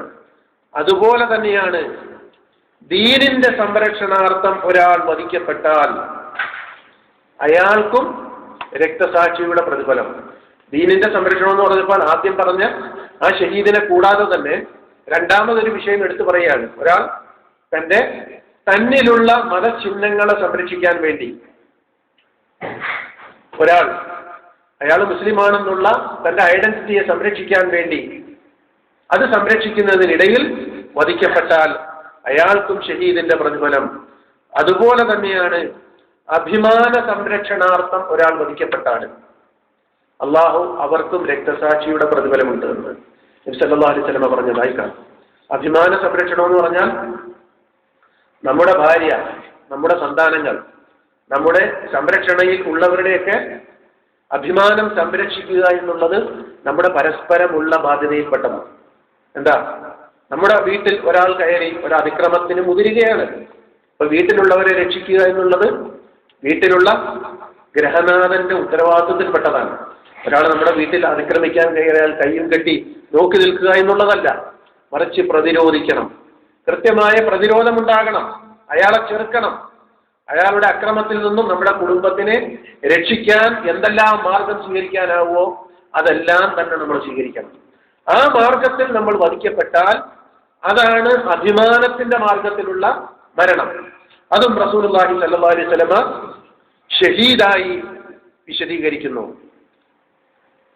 ഈ വിഷയത്തിൽ ലജനത്തു ദാഇമയോട് ഒരു ചോദ്യമുണ്ടായി. സാധാരണഗതിയിൽ ആളുകൾ ഇങ്ങനെ കൂട്ടത്തോടുകൂടി വാഹനത്തിൽ സഞ്ചരിക്കുന്ന സമയത്ത് ആക്സിഡന്റ് ഉണ്ടായി വാഹനത്തിലുള്ള ഒന്നെങ്കിൽ ഒരാൾ അല്ലെങ്കിൽ ഒന്നിച്ച് പലപ്പോഴും മരണപ്പെടാറുണ്ട്. അവർക്ക് രക്തസാക്ഷികളുടെ പ്രതിഫലം ലഭിക്കാൻ സാധ്യതയുണ്ടോ എന്ന ഒരു ചോദ്യം സൗദി അറേബ്യയിലെ ഉന്നത പണ്ഡിത സഭയോട് ചോദിക്കപ്പെട്ടപ്പോൾ അതിന് മറുപടി പറഞ്ഞ ഷേഖുമാർ പറഞ്ഞ മറുപടി, അവർക്കും കെട്ടിടങ്ങൾ തകർന്നുള്ള മരണം, ബിൽഡിങ്ങുകൾ തകർന്നുള്ള മരണം പോലെയുള്ള ഒരു മരണമാണ് വാഹനങ്ങൾ ഇടിച്ചു തകർന്നും സംഭവിക്കുന്നത്. അതുകൊണ്ട് അങ്ങനെ മരിച്ചവർക്കും ശുഹദാഇന്റെ പ്രതിഫലം പ്രതീക്ഷിക്കാവുന്നതാണ് എന്നാണ് പണ്ഡിതന്മാർ ഈ വിഷയത്തിന് ചോദ്യത്തിൽ മറുപടിയായി രേഖപ്പെടുത്തുന്നത്. അപ്പോൾ വിശ്വാസികളാണ് എങ്കിൽ അവരെയും നമുക്ക് രക്തസാക്ഷികളുടെ ഗണത്തിൽ പരിഗണിക്കാവുന്നതാണ്. അള്ളാഹു സ്വീകരിക്കുമാറാകട്ടെ. അപ്പൊ നമ്മൾ നേരത്തെ പറഞ്ഞു, ശുഹദാഇന്റെ പ്രതിഫലം എന്താണ് എന്ന് മനസ്സിലാകുമ്പോൾ മാത്രമേ നമുക്ക് ഈ വിഷയത്തിൽ ഈമാനോടുകൂടിയും ഇഹ്തിസാബോടുകൂടിയും ക്ഷമിക്കാൻ സാധിക്കുകയുള്ളൂ. റസൂലുള്ളാഹി സ്വല്ലല്ലാഹു അലൈഹി വസല്ലം പറഞ്ഞതായി കാണാം. എന്താ, ആദ്യത്തെ തുള്ളി രക്തം ഭൂമിയിൽ പതിക്കുമ്പോൾ തന്നെ പാപമോചനം ലഭിക്കുന്നവരാണ് ശുഹദാക്കൾ. അപ്പൊ അങ്ങനെയുള്ള വലിയ പ്രതിഫലമാണ്. യഥാർത്ഥ വിശ്വാസികൾക്കാണ് ഇങ്ങനെയുള്ള അപകടങ്ങൾ സംഭവിക്കുന്നത് എങ്കിൽ പരലോകത്ത് അവരെ കാത്തിരിക്കുന്നത് ഇത്രയും ഉന്നതമായ പ്രതിഫലങ്ങളാണ്. മാത്രമല്ല റസൂലുള്ളാഹി സ്വല്ലല്ലാഹു അലൈഹി വസല്ലം പറഞ്ഞതായി ജാബിർ റളിയല്ലാഹു അൻഹു നിവേദനം ചെയ്യുന്ന ഹദീസിൽ കാണാം, അന്ത്യദിനത്തിൽ അല്ലാഹു പ്രതിഫലങ്ങൾ വിതരണം ചെയ്യുന്ന സമയത്ത് മറ്റ് കർമ്മങ്ങൾ ചെയ്യുന്ന ആളുകൾക്ക് അസൂയ തോന്നുമെന്നാണ്. കാരണം ഒന്നാമത്തെ ഘട്ടത്തിൽ പ്രതിഫലം വിതരണം ചെയ്യുന്നത് രക്തസാക്ഷികൾക്കാണ്. അപ്പൊ അത് കാണുമ്പോൾ രക്തസാക്ഷികൾ അല്ലാതെ മറ്റ് കർമ്മങ്ങൾ അനുഷ്ഠിച്ച ആളുകൾക്ക് തോന്നും, ഭൗതിക ലോകത്ത് വെച്ച് എന്റെ മാംസം അസ്ഥിയിൽ നിന്നും വാർന്നെടുക്കപ്പെട്ടിരുന്നു എങ്കിൽ എനിക്കും ഇങ്ങനെയുള്ള പ്രതിഫലങ്ങൾ ലഭിക്കുമായിരുന്നല്ലോ എന്ന് ആഗ്രഹിക്കും, കൊതിക്കുമെന്നൊക്കെ ജാബിർ റളിയല്ലാഹു അൻഹു നിവേദനം ചെയ്യുന്ന ഹദീസുകളിൽ കാണാൻ സാധിക്കും. അപ്പോൾ നമ്മൾ ഈ പ്രതിഫലത്തിന്റെ ഗൗരവവും കൂടി മനസ്സിലാക്കിയെങ്കിൽ മാത്രമേ ഇത്തരം വിഷയങ്ങളിൽ നമുക്ക് ഈമാനും ഇഹ്തിസാബും വർദ്ധിക്കുകയുള്ളൂ. അള്ളാഹു നമ്മെ അനുഗ്രഹിക്കുമാറാകട്ടെ. ഇനി രക്തസാക്ഷിയുടെ ദർജ നമുക്കെല്ലാവർക്കും ആഗ്രഹിക്കാവുന്നതാണ്. ഷഹീദിന്റെ പ്രതിഫലം നമുക്കെല്ലാവർക്കും ആഗ്രഹിക്കാവുന്നതാണ്. ഒരാള് ഷഹീദായി അല്ല മരിച്ചത്, സാധാരണ മരണമാണ്. പക്ഷേ രക്തസാക്ഷിയുടെ മരണം ആഗ്രഹിക്കുന്നവർക്ക് പോലും റസൂലുള്ളാഹി സ്വല്ലല്ലാഹു അലൈഹി വസല്ലമ വളരെ ഉന്നതമായ പ്രതിഫലങ്ങൾ വാഗ്ദാനം ചെയ്യുന്നു. ഒരാൾ ആത്മാർത്ഥതയോടുകൂടിയാണ് അള്ളാഹുവിന്റെ മാർഗത്തിൽ രക്തസാക്ഷ്യത്തെ ആഗ്രഹിക്കുന്നത്, അതിനെ ആവശ്യപ്പെടുന്നത് എങ്കിൽ അയാൾ രക്തസാക്ഷിയായിട്ടല്ല മരിച്ചത് എങ്കിൽ പോലും അയാൾക്ക് ഷഹീദിന്റെ പ്രതിഫലം നൽകപ്പെടുമെന്ന് റസൂലുള്ളാഹി സ്വല്ലല്ലാഹു അലൈഹി വസല്ലം പറഞ്ഞതായി അനസ് ബിൻ മാലിക് റളിയല്ലാഹു അൻഹു നിവേദനം ചെയ്യുന്ന ഹദീസിൽ കാണാൻ സാധിക്കും. അപ്പോൾ ഒരാളിന് ദുനിയാവിൽ വെച്ച് ഷഹീദിന്റെ പ്രതിഫലം ആഗ്രഹിക്കാം, അള്ളാഹുവെ എന്നെ നീ ഷഹീദാക്കണമേ എന്ന് പ്രാർത്ഥിക്കാം. അയാൾ സാധാരണ മരണമാണ് പ്രാപിച്ചത് എങ്കിൽ പോലും അത് ഈമാനോടുകൂടിയും ഇഹ്തിസാബോടും കൂടിയാണെങ്കിൽ അയാൾക്ക് ഷഹീദിന്റെ പ്രതിഫലം കിട്ടും. അത് മാത്രമല്ല, മൻ സഅല അല്ലാഹ ശഹാദ ബിസ്ദിഖിൻ ബല്ലഗഹു അല്ലാഹു മനാസില ശുഹദാ വഇൻ മാത അലാ ഫിറാശിഹി. കട്ടിലിൽ കിടന്ന് സാധാരണ മരണമാണ് അയാൾക്ക് സംഭവിച്ചത് എങ്കിൽ പോലും അയാളുടെ ആത്മാർത്ഥതയ്ക്ക് കാരണമായിട്ട് ഈ ചോദ്യത്തിന് അള്ളാഹു ഷഹീദിന്റെ പ്രതിഫലം നൽകുമെന്ന് സഹീഹ് മുസ്ലിമിൽ ഉദ്ധരിക്കുന്ന ഹദീസിൽ കാണാൻ സാധിക്കും. അതുപോലെ തന്നെ റസൂലുള്ളാഹി സ്വല്ലല്ലാഹു അലൈഹി വസല്ലം പറഞ്ഞതായി മുആദ് ബിൻ ജബൽ റളിയല്ലാഹു തആല അൻഹു നിവേദനം ചെയ്യുന്ന ഹദീസിലും കാണാം, ഒരാൾ അള്ളാഹുവിന്റെ മാർഗത്തിൽ എന്നെ നീ ഷഹീദാക്കണമേ എന്ന് എപ്പോഴും പ്രാർത്ഥിക്കാൻ ഉണ്ടായിരുന്നു. എന്നെ നീ ഷഹീദാക്കണമേ എന്ന് എപ്പോഴും പ്രാർത്ഥിക്കുന്നു. പക്ഷെ അയാൾ സാധാരണ മരണമാണ് മരിച്ചത്, അയാൾക്ക് രക്തസാക്ഷിയുടെ പ്രതിഫലം രേഖപ്പെടുത്തുമെന്ന് വ്യത്യസ്തരായ സഹാബികൾ നിവേദനം ചെയ്യുന്ന നിരവധി ഹദീസുകൾ സഹീഹ് മുസ്ലിമിലും അതുപോലെയുള്ള ഹദീസ് ഗ്രന്ഥങ്ങളിലും നമുക്ക് കാണാൻ സാധിക്കും. അതുകൊണ്ട് രക്തസാക്ഷിയുടെ പ്രതിഫലം, അള്ളാഹുവിന്റെ മാർഗത്തിലുള്ള ഷഹാദത്തിന് വേണ്ടി നമുക്കെല്ലാം എപ്പോഴും പ്രാർത്ഥിക്കാവുന്നതാണ് എന്ന ഒരു സന്ദേശം കൂടി ഈ സംഭവങ്ങളിൽ നിന്നും നമുക്ക് ലഭ്യമാകുന്നു. മാത്രമല്ല, ഈ വിഷയം പറയുമ്പോൾ പണ്ഡിതന്മാർ ഇതിന് കൊടുത്തിട്ടുള്ള, ഹദീസ് പണ്ഡിതന്മാർ കൊടുത്തിട്ടുള്ള ഹെഡിങ് തന്നെ യതമന്ന ഷഹാദ ബിസിദ്ഖിൻ, ആത്മാർത്ഥതയോടുകൂടി, ആത്മാർത്ഥമായി ഇഖ്ലാസോടുകൂടി രക്തസാക്ഷ്യത്തിനെ ആഗ്രഹിക്കുന്നവരുടെ വിധി എന്ന് പറയുന്ന ഹെഡിങ്ങിലാണ് ഈ ഹദീസുകളൊക്കെ രേഖപ്പെടുത്തപ്പെട്ടിട്ടുള്ളത്. അള്ളാഹു നമ്മെ അനുഗ്രഹിക്കുമാറാകട്ടെ. ഇനി ഇതുപോലെ നമ്മൾ മനസ്സിലാക്കേണ്ടുന്ന ചില വിഷയങ്ങൾ കൂടിയുണ്ട്. നമുക്കെന്തെങ്കിലും പ്രതിസന്ധിയോ പ്രയാസങ്ങളോ ഉണ്ട് എങ്കിൽ അള്ളാഹു നമ്മെ കാത്തുരക്ഷിക്കുമാറാകട്ടെ. ഒരിക്കലും ഒരു വിശ്വാസി തന്റെ ജീവിതം അവസാനിപ്പിക്കാൻ പാടില്ല, ആത്മഹത്യ ചെയ്യാൻ പാടില്ല. അത് നമ്മുടെ ജീവിതത്തിൽ നമ്മൾ ചെയ്ത എല്ലാ സൽക്കർമ്മങ്ങളും ബാത്തിലാകുന്നതിന് കാരണമാകും. ഒരിക്കലും പരീക്ഷണങ്ങളെ അതിജയിക്കുന്നതിന് വേണ്ടി, അത് എന്ത് പരീക്ഷണം തന്നെയാണെങ്കിലും ശരി, ദുനിയാവിൽ വെച്ച് അള്ളാഹു നൽകിയ ആയുസ്സിനെ പല മാർഗങ്ങളിലൂടെ അവസാനിപ്പിക്കുന്ന രീതി മുസ്ലിം സമൂഹത്തിൽ പോലും സാധാരണയായി നമ്മൾ കണ്ടുവരുന്ന ഒരവസ്ഥയാണ്. അള്ളാഹു നമ്മെ കാത്തുരക്ഷിക്കുമാറാകട്ടെ. അപ്പോൾ ആത്മഹത്യ ചെയ്യുക എന്നുള്ളത് അത് കബായിറുകളിലാണ് പണ്ഡിതന്മാരിലേക്കുള്ളത്. വൻപാപങ്ങൾ പൊറുക്കപ്പെടാത്ത മഹാപാതകങ്ങളായിട്ടാണ് ആത്മഹത്യയെ പണ്ഡിതന്മാർ രേഖപ്പെടുത്തിയിട്ടുള്ളത്. റസൂലുള്ളാഹി സ്വല്ലല്ലാഹു അലൈഹി വസല്ലം ഇത് സംബന്ധമായി പറഞ്ഞ ചില അനുഭവങ്ങൾ, ആത്മഹത്യ ചെയ്യുന്ന ആളുകൾക്ക് പരലോകത്ത് അനുഭവിക്കേണ്ടി വരുന്ന ശിക്ഷയെപ്പറ്റി പറഞ്ഞത് അബൂ ഹുറൈറ റളിയല്ലാഹു തആല അൻഹു നിവേദനം ചെയ്യുന്ന സുദീർഘമായ ഹദീസുകളിൽ കാണാം. ഒരാള് തന്റെ ഭൗതികമായ അവസ്ഥകൾ സഹിക്കവയ്യാതെ കയറിൽ കെട്ടിത്തൂങ്ങി. അയാൾക്കുള്ള ശിക്ഷ എന്താ? അയാൾ പരലോകത്ത് നാളെ ജഹന്നമിലും അതുപോലെ തന്നെ ആ കയർ കൊണ്ട് കെട്ടിത്തൂങ്ങുന്ന അവസ്ഥയിൽ അള്ളാഹു അയാളെ ശാശ്വതമായി ശിക്ഷിക്കുമെന്നാണ്. അള്ളാഹു നമ്മെ കാത്തുരക്ഷിക്കുമാറാകട്ടെ. അതുപോലെ തന്നെ ഒരാൾ വിഷം കഴിച്ചാണ് മരിച്ചത്. അയാളുടെ അവസ്ഥയും, അയാൾ ഒരു കയ്യിൽ ആ വിഷക്കുപ്പിയുമായി പരലോകത്ത് വരും. മാത്രമല്ല ആവർത്തിച്ച് ആ വിഷം കഴിക്കുന്നവനായ നിലയിൽ നരകത്തീയിൽ അയാളും പരീക്ഷിക്കപ്പെടുമെന്ന് റസൂലുള്ളാഹി സ്വല്ലല്ലാഹു അലൈഹി വസല്ലം പറഞ്ഞു. മാത്രമല്ല ഖാലിദൻ മുഖല്ലദൻ ഫീഹാ അബദൻ, ശാശ്വതമായി കൊണ്ട് ആ ശിക്ഷ അയാൾക്ക് അനുഭവിക്കേണ്ടി വരും. അതുപോലെ തന്നെയാണ് ആരെങ്കിലും ഒരായുധം ഉപയോഗിച്ച് ആയുധ പ്രയോഗം കത്തികൊണ്ട് കുത്തി മരിക്കുക, ഞരമ്പുകൾ മുറിച്ച് രക്തനരമ്പുകൾ മുറിച്ച് മരിക്കാനുള്ള ശ്രമം, അങ്ങനെ ആത്മഹത്യ ചെയ്യുക, ഇതൊക്കെയാണ് അയാൾ ചെയ്യുന്നത് എങ്കിൽ അതേ രീതിയിൽ തന്നെ അയാൾ എങ്ങനെയാണോ മരിക്കാൻ ശ്രമിച്ചത് അതേ ശ്രമങ്ങൾ കൊണ്ട് തന്നെ പരലോകത്ത് ആ മനുഷ്യനും പരീക്ഷിക്കപ്പെടുമെന്ന് നബി സല്ലല്ലാഹു അലൈഹി വസല്ലം പറഞ്ഞതായി അബൂ ഹുറൈറ റളിയല്ലാഹു തആല അൻഹു നിവേദനം ചെയ്യുന്ന സുദീർഘമായ ഒരു ഹദീസിൽ കാണാൻ സാധിക്കും. മാത്രമല്ല സാബിത്ത് ഇബ്നു വഹാഖ് റളിയല്ലാഹു തആല അൻഹു പറഞ്ഞതായി ഹദീസുകളിൽ കാണുന്നു, ഒരാൾ ഭൗതിക ലോകത്ത് വെച്ച് ദുനിയാവിൽ എങ്ങനെയാണോ തന്റെ ജീവിതത്തിനെ അവസാനിപ്പിക്കാൻ ശ്രമിച്ചത് ആ പരീക്ഷണമായിരിക്കും പരലോകത്ത് അയാൾക്ക് അനുഭവിക്കേണ്ടി വരിക. അള്ളാഹു നമ്മെ കാത്തുരക്ഷിക്കുമാറാകട്ടെ. എന്നിട്ട് നബി സല്ലല്ലാഹു അലൈഹി വസല്ലം ഒരു സംഭവം പറഞ്ഞു. ഭൗതിക ലോകത്ത് വെച്ച് ഒരാളിന് ഒരു വലിയ പ്രയാസമുണ്ടായി, ഒരു വേദന ഉണ്ടാകുന്ന ഒരു വിഷയം ഒരാളിനെ ബാധിച്ചു. അയാൾക്ക് ആ വേദന സഹിക്കാൻ വയ്യാതെ തന്റെ കയ്യിലെ നരമ്പ് മുറിച്ച് ആ മനുഷ്യൻ ആത്മഹത്യ ചെയ്തു. ആ മനുഷ്യനെ പറ്റി അള്ളാഹു പറഞ്ഞു, ബാദറനി അബ്ദി ബിനഫ്സിഹി, എന്റെ അടിമ എന്നിലേക്ക് വളരെ വേഗത്തിൽ പെട്ടെന്ന് എത്താൻ ശ്രമിച്ചു, അതുകൊണ്ട് ഹറംതു അലൈഹിൽ ജന്ന, സ്വർഗം ഞാൻ അവന് ഹറാമാക്കിയിരിക്കുന്നു. അള്ളാഹു നമ്മെ കാത്തുരക്ഷിക്കുമാറാകട്ടെ. അപ്പൊ അള്ളാഹു നിർണയിച്ച കാലം അതിനെ അതിജയിക്കാൻ ശ്രമിച്ചു. അള്ളാഹു തീരുമാനിച്ച ആയുസിനെ, അള്ളാഹു തീരുമാനിച്ച പീരീഡിനെ അതിജയിക്കാൻ ശ്രമിച്ചു. അവനെ സംബന്ധിച്ച് റസൂൽ അള്ളാഹു പറഞ്ഞത്, അവൻ ബാദറനി, അവൻ പെട്ടെന്ന് കാര്യങ്ങളൊക്കെ സ്പീഡിലാകണമെന്ന് എന്റെ അടിമ ആഗ്രഹിച്ചു, അതുകൊണ്ട് ഹറംതു അലൈഹിൽ ജന്ന, അവന് ഞാൻ സ്വർഗം ഹറാമാക്കി. അള്ളാഹു നമ്മെ കാത്തുരക്ഷിക്കുമാറാകട്ടെ. മാത്രമല്ല നബി സല്ലല്ലാഹു അലൈഹി വസല്ലമ അങ്ങനെ ആത്മഹത്യ ചെയ്ത ആളുകൾക്ക് വേണ്ടി നബി സല്ലല്ലാഹു അലൈഹി വസല്ലമ ജനാസ നമസ്കരിച്ചില്ല എന്ന് പോലും ഹദീസിൽ കാണാൻ സാധിക്കും.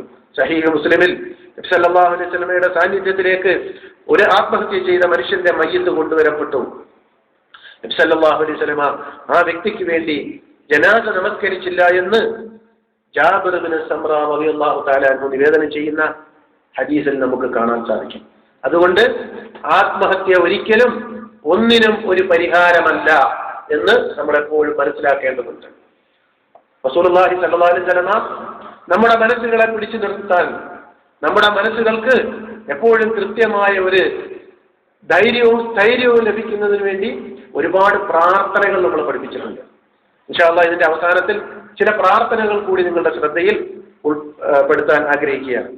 അതുപോലെ തന്നെ ഇത്തരം സാഹചര്യങ്ങളൊക്കെ ഉണ്ടാകുമ്പോൾ ചിലർക്ക് നമുക്ക് തോന്നാറുണ്ട്, അങ്ങ് മരിച്ചാൽ മതി, എന്റെ ജീവിതം അവസാനിച്ചിരുന്നു എങ്കിൽ, ഞാനങ്ങ് മരിച്ചിരുന്നു എങ്കിൽ, അങ്ങനെ ആഗ്രഹിക്കാമോ? ഒരാൾ മരണത്തിനെ ആഗ്രഹിക്കുന്നതിന്റെ വിധി എന്താണ്? റസൂലുള്ളാഹി സ്വല്ലല്ലാഹു അലൈഹി വസല്ലം പറഞ്ഞു, നിങ്ങളിൽ ആരും തന്നെ മരണത്തിനെ ആഗ്രഹിക്കാൻ പാടില്ല. ഇതൊരു പൊതു നിയമമാണ്. എന്താ? ആരും തന്നെ തനിക്ക് ബാധിക്കുന്ന ഒരു പ്രതിസന്ധി കാരണമായിട്ട് ഒരിക്കലും മരണത്തിനെ ആഗ്രഹിക്കാൻ പാടില്ല. കാരണം എന്താ? അയാൾ മുഹ്സിനാണ് എങ്കിൽ പിന്നെയും അയാളുടെ കർമ്മങ്ങൾ വർദ്ധിപ്പിക്കാൻ അത് കാരണമായേക്കാം. എന്താ? സൽക്കർമ്മങ്ങൾ പ്രവർത്തിച്ചുകൊണ്ടിരിക്കുന്ന ഒരു വ്യക്തിയാണ് ഭൗതിക ലോകത്ത്. അങ്ങനെയുള്ള ഒരു മനുഷ്യൻ ഞാൻ ഇപ്പോഴങ്ങ് മരിക്കണമെന്ന് ആഗ്രഹിച്ചാലോ? മരണം എന്ന് പറയുന്നത് കർമ്മങ്ങളെ അവസാനിപ്പിക്കുന്ന പ്രവർത്തനമാണ്. നമ്മുടെ കർമ്മങ്ങൾ അവസാനിക്കുന്ന പ്രവർത്തനമാണ് മരണം. പക്ഷേ മുഹ്സിനായ മനുഷ്യനാണ് മരണത്തിനെ ആഗ്രഹിക്കുന്നത് എങ്കിൽ പിന്നീട് അയാൾക്ക് കർമ്മമില്ല, കർമ്മങ്ങളുടെ വിചാരണയാണ് അനുഭവിക്കേണ്ടി വരുന്നത്. അതുകൊണ്ട് സൽക്കർമ്മിയായ മനുഷ്യനാണ് മരണത്തിനെ ആഗ്രഹിക്കുന്നത് എങ്കിൽ അയാളുടെ കർമ്മങ്ങളെ അതില്ലാതെയാക്കുകയാണ്. അതുകൊണ്ട് മരണത്തിനെ ആഗ്രഹിക്കാൻ പാടില്ല. അതുപോലെ തന്നെ പാപിയായ ദോഷിയായ മനുഷ്യനാണ് മരണത്തിനെ ആഗ്രഹിക്കുന്നത് എങ്കിലോ അതും അയാൾക്ക് അപകടമാണ്. കാരണം എന്താ? താൻ തൗബ ചെയ്യുകയും അള്ളാഹുവിലേക്ക് മടങ്ങാനുള്ള സുവർണ അവസരങ്ങൾ ഇല്ലാതാകുകയുമാണ് അതിലൂടെ സംഭവിക്കുന്നത്. അള്ളാഹു നമ്മെ കാത്തിരക്ഷിക്കുമാറാകട്ടെ. അതുകൊണ്ട് അവസരങ്ങൾ ഒരിക്കലും നഷ്ടപ്പെടുത്താൻ പാടില്ല. എന്തെങ്കിലും പ്രതിസന്ധിയോ പ്രയാസവും ഉണ്ടെങ്കിൽ ഒരിക്കലും മരണത്തിനെ ആഗ്രഹിക്കാൻ പാടില്ല. ഇനി റസൂലുള്ളാഹി സ്വല്ലല്ലാഹു അലൈഹി വസല്ലം പറഞ്ഞതായി അനസ് റളിയല്ലാഹു അൻഹു നിവേദനം ചെയ്യുന്ന മറ്റൊരു ഹദീസിൽ കാണാം, നിങ്ങളിൽ ആരും തന്നെ തനിക്ക് ബാധിച്ച ഒരു പ്രതിസന്ധി കാരണമായിട്ട് അല്ലാഹുവേ നീ എന്നെ മരിപ്പിക്കണമേ എന്ന് ദുആ ചെയ്യാൻ പാടില്ല എന്ന് പറഞ്ഞിട്ട് നബി സല്ലല്ലാഹു അലൈഹി വസല്ലം പറയുന്നു, ഫഇൻ കാന ലാ ബുദ്ദ മിൻഹു, ഇനി അയാൾക്ക് മരിച്ചേ തീരൂ.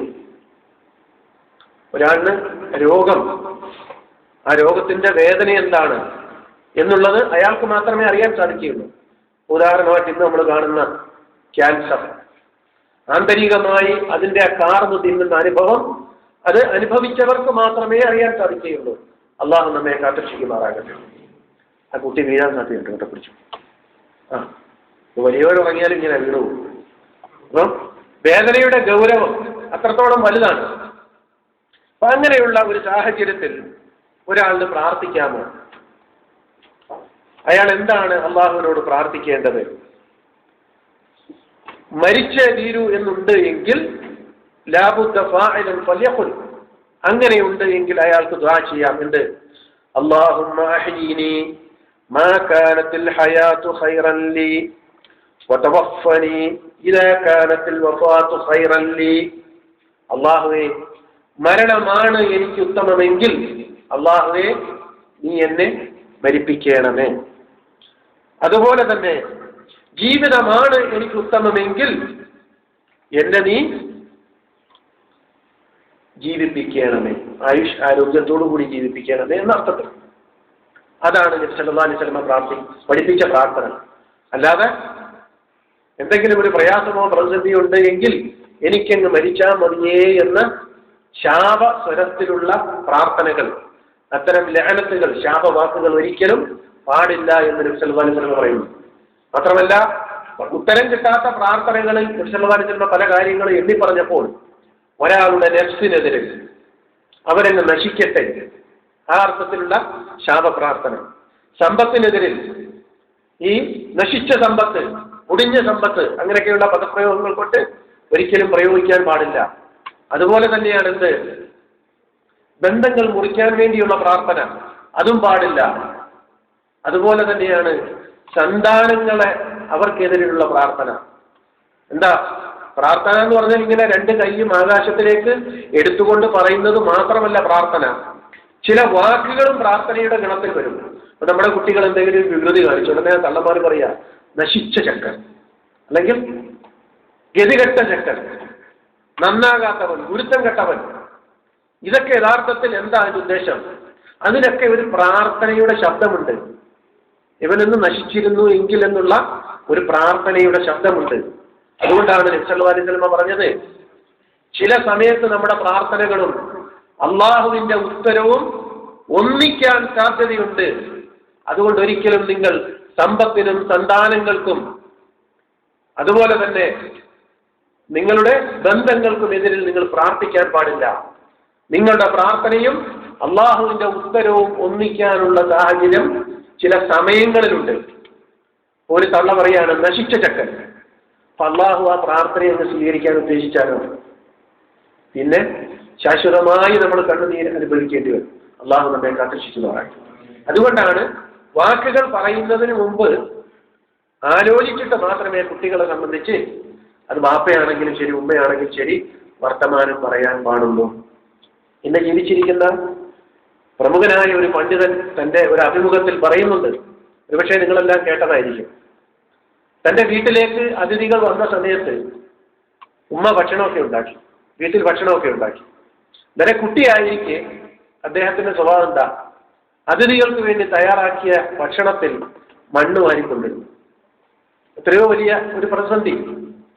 അപ്പോൾ ആ ഉമ്മ കുട്ടിക്ക് വേണ്ടി ദുആ ചെയ്ത്, അല്ലാഹുവേ അവനെ നീ അങ്ങ് മസ്ജിദുൽ ഹറാമിൽ ഇമാമാക്കണേ. എന്താ? നമുക്കൊരു ദേഷ്യമോ കോപമോ ഉണ്ടാകുന്ന സമയത്ത് നമ്മൾ പറയേണ്ടുന്ന വാക്കതാ, അല്ലാഹുവേ അവനെ നീ അങ്ങ് മക്കയിലെ ഹറമിൽ ഇമാമാക്കണമേ എന്നാ ഉമ്മ ശപിച്ചത്.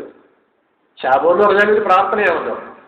പിൽക്കാലത്ത് അദ്ദേഹം ഏറ്റവും ശ്രവണസുന്ദരമായ ശബ്ദത്തിന്റെ ഉടമയായി മസ്ജിദുൽ ഹറമൈനിയിൽ ഖുതുബയും ഇമാമത്തും നിർവഹിച്ചുകൊണ്ടിരിക്കുന്നു. ആരാത്? ഷെയ്ഖ് അബ്ദുറഹ്മാൻ ഇസ്ലീസ്. അതാണ് പ്രാർത്ഥനയുടെ നതീജകൾ. മാതാപിതാക്കളുടെ പ്രാർത്ഥനകൾ എവിടെയെല്ലാം അതിനുണ്ടായ തഅ്സീറുകളെ പറ്റി, അതിന്റെ പ്രതിഫലനത്തിനെ സംബന്ധിച്ച് ഇസ്ലാമിക ചരിത്രത്തിൽ ഒരുപാട് ഉദാഹരണങ്ങൾ നമുക്ക് എടുത്തു പറയാൻ സാധിക്കും. ഇൻഷാ അല്ലാഹ് മറ്റൊരു സമയത്ത് അത് എടുത്തു പറയുന്നതാണ് ഒരു ക്ലാസ് ആയിട്ട്. അള്ളാഹു നമ്മെ അനുഗ്രഹിക്കുമാറാകട്ടെ.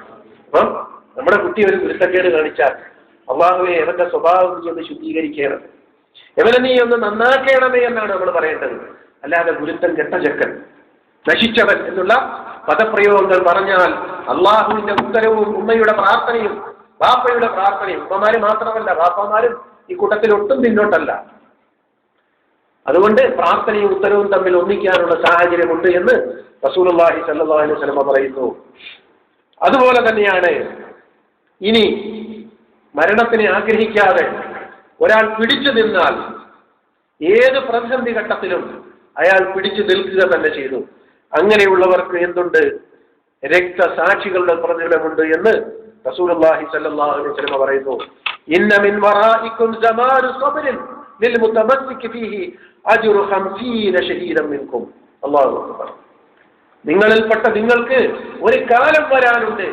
ആ കാലത്ത് നിങ്ങൾ നിങ്ങളുടെ ദീനിനെ മുറുകെ പിടിച്ചുകൊണ്ട് ആ മാർഗത്തിൽ തന്നെ അടിയുറച്ചു നിന്നാൽ നിങ്ങൾക്ക് 50 രക്തസാക്ഷികളുടെ പ്രതിഫലത്തിന് സമാനമായ പ്രതിഫലം ലഭിക്കാൻ ഇടയുണ്ട് എന്ന് റസൂലുള്ളാഹി സ്വല്ലല്ലാഹു അലൈഹി വസല്ലം പറഞ്ഞതായി കാണാൻ സാധിക്കും.